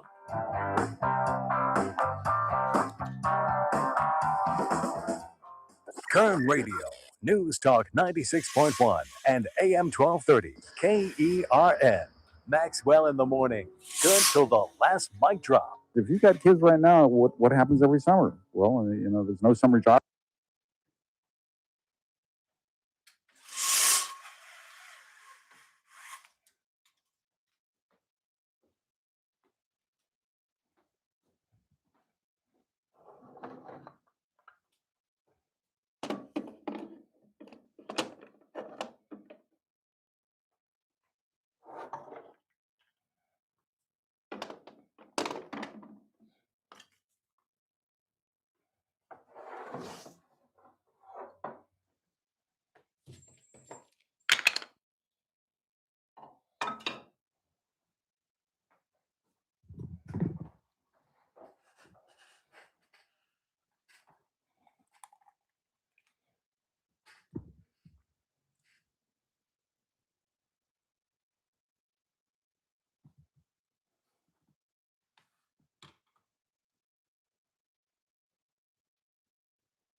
3, 2. Maybe I just don't understand our judicial system, but this preliminary hearing for Tyler Robinson, the man who allegedly killed Mr. Kirk, is crazy because all they have is his fingerprints on the rifle, a sworn confession, a note that he left with his boyfriend saying he was going to kill Charlie Kirk. And other than that, they really don't have any evidence against the guy. Are you kidding me? This is enough to... God damn it.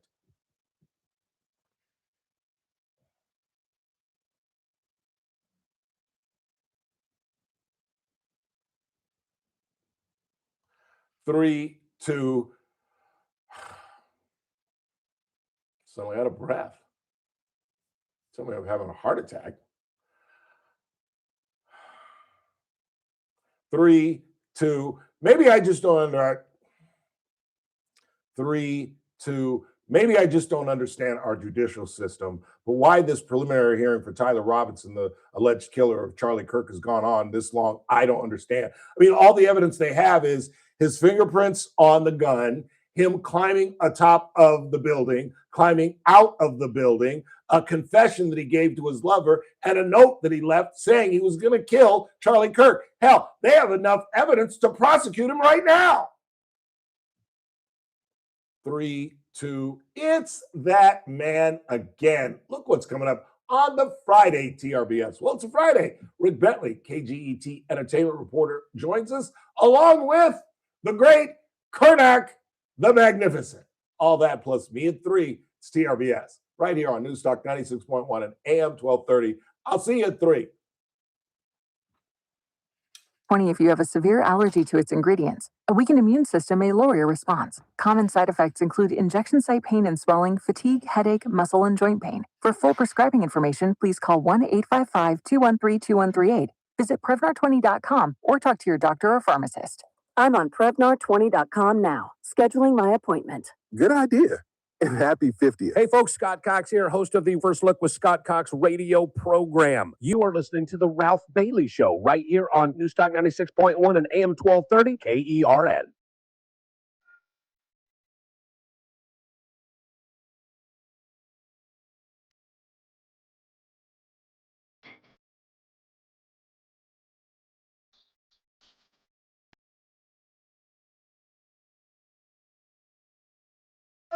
New Orleans.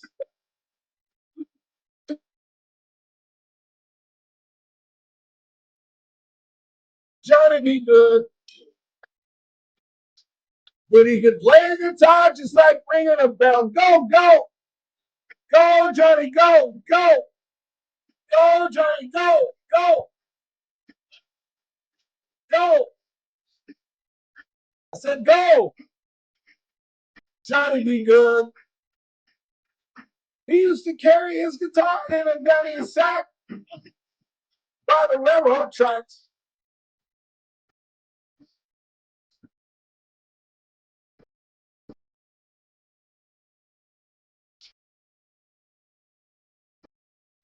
Chuck Berry. 842-5376, 842-KERN. Let's wrap this thing up. What am I doing for dinner tonight? Am I going back to Lawson's? I can't afford Lawson's. You know how much my dinner was last night? They had ribs. So I went nuts. It's $22. It's a lot.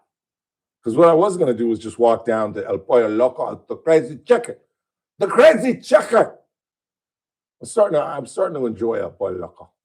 I've moved off the basket and just gone with the basic 2-piece rice and beans. What do you got on the board? Comparing Baco to Tulsa is totally irrelevant. Tulsa is the economic and cultural hub of a 1 million population area. There are 7 cities of 25,000 or more people within 20 miles of their downtown and 3 40K person cities right next door. Bakersfield has no suburbs and could never draw the industry they do. You want me to end the show with an inappropriate story of my one visit to Tulsa? Sure. Donald Diamont was a rising star at the time on Young and the Restless. He is now on The Bold and the Beautiful. He had a long, long career at the Young and the Restless, and he would go on these very built guy, And he was on the men's magazine, really built, keeps in shape, still 63 years old. He looks like he's 50. And he would take us, his friends, when he would go on these junkets and sell his posters for him. So he took me on one to Tulsa, and I ran around the mall and sold. There were literally girls chasing us in our limo. That's how crazy soap opera stars are. And for whatever reason, Don Diamond, his real name is Feinberg, hooked up with this woman who was kind of average looking, particularly for Don. For me, it would have been a feather in my hat. But for a superstar on television, she was kind of a 7.5, 8-ish. You know what I mean? A girl that I would have loved to have gone out with, but Donald Diamond, you're a television star. But he hung with this girl all night long. She hung with us throughout the day. And so he had the big suite at the end of the hallway, and I'm getting ice, and she comes out of his room, and she's like, "Oh, he's horrible. Oh my God, I can't believe it. I thought he was a wonderful man." And I said, "Well, come in and have a drink with me." And so we had a drink, and to make a long story short, I ended up making out with her. I'm not going to say much more because I am not that inappropriate, but we did end up making out. So the next day, I wanted to show up the big superstar. I wanted to show, hey, big TV star, you know that girl that you struck out with? Well, she ended up in my room, and I ended up making out with her. So I go to Don at breakfast the next morning. I go, "So, dude, what happened with your girl?" And he said, "What girl?" And I go, "The girl, you know what girl?" And I'm about to tell him that she ended up in my room making out with me when he told me, "Oh, you mean that girl we were hanging out with? Oh, well, she came in and she gave me oral sex and I kicked her out of the room." And I went running back to my room to brush my teeth. I was like, "Oh my God, oh my God, Lord Jesus Christ." Kern True Radio, story. AM 1230, KERN. 96.1 FM, K241CI Bakersfield, an American General Media station. Paul, I'm Keith Peters in Washington. The U.S. says it hit some 90 sites in Iran today. That includes sites at an airport as well as missile launchers. That's according to black and white footage released by the U.S. Military Central Command. Meanwhile, in Iran, they say at least one person has been killed, a firefighter who was responding to a strike at an airport in Iranshar. They also say that bridges apparently were targeted again for the first time in the war since the ceasefire has been put in place. U.S. President Donald Trump had threatened to begin targeting infrastructure in Iran over its continued attacks on ships trying to go through the Strait of Hormuz. That's correspondent John Gambrell reporting. It appears the Jeffrey Epstein saga isn't ending anytime soon. Correspondent Laura Winters says the matter is still being investigated on Capitol Hill. The House Oversight Committee will likely continue to investigate people tied to Jeffrey Epstein as the investigation approaches the one-year mark later this month. Regardless of which party ends up controlling Congress in the fall, it appears lawmakers are still under pressure to investigate those connected to the convicted sex offender who died behind bars in 2019 in a New York City jail. The panel has interviewed more than a dozen people, and so far, no new information has surfaced that has resulted in criminal charges. Laura Winters reporting. A video played in a Utah courtroom reveals that the defendant in Charlie Kirk's killing told his roommate he wishes he hadn't done it.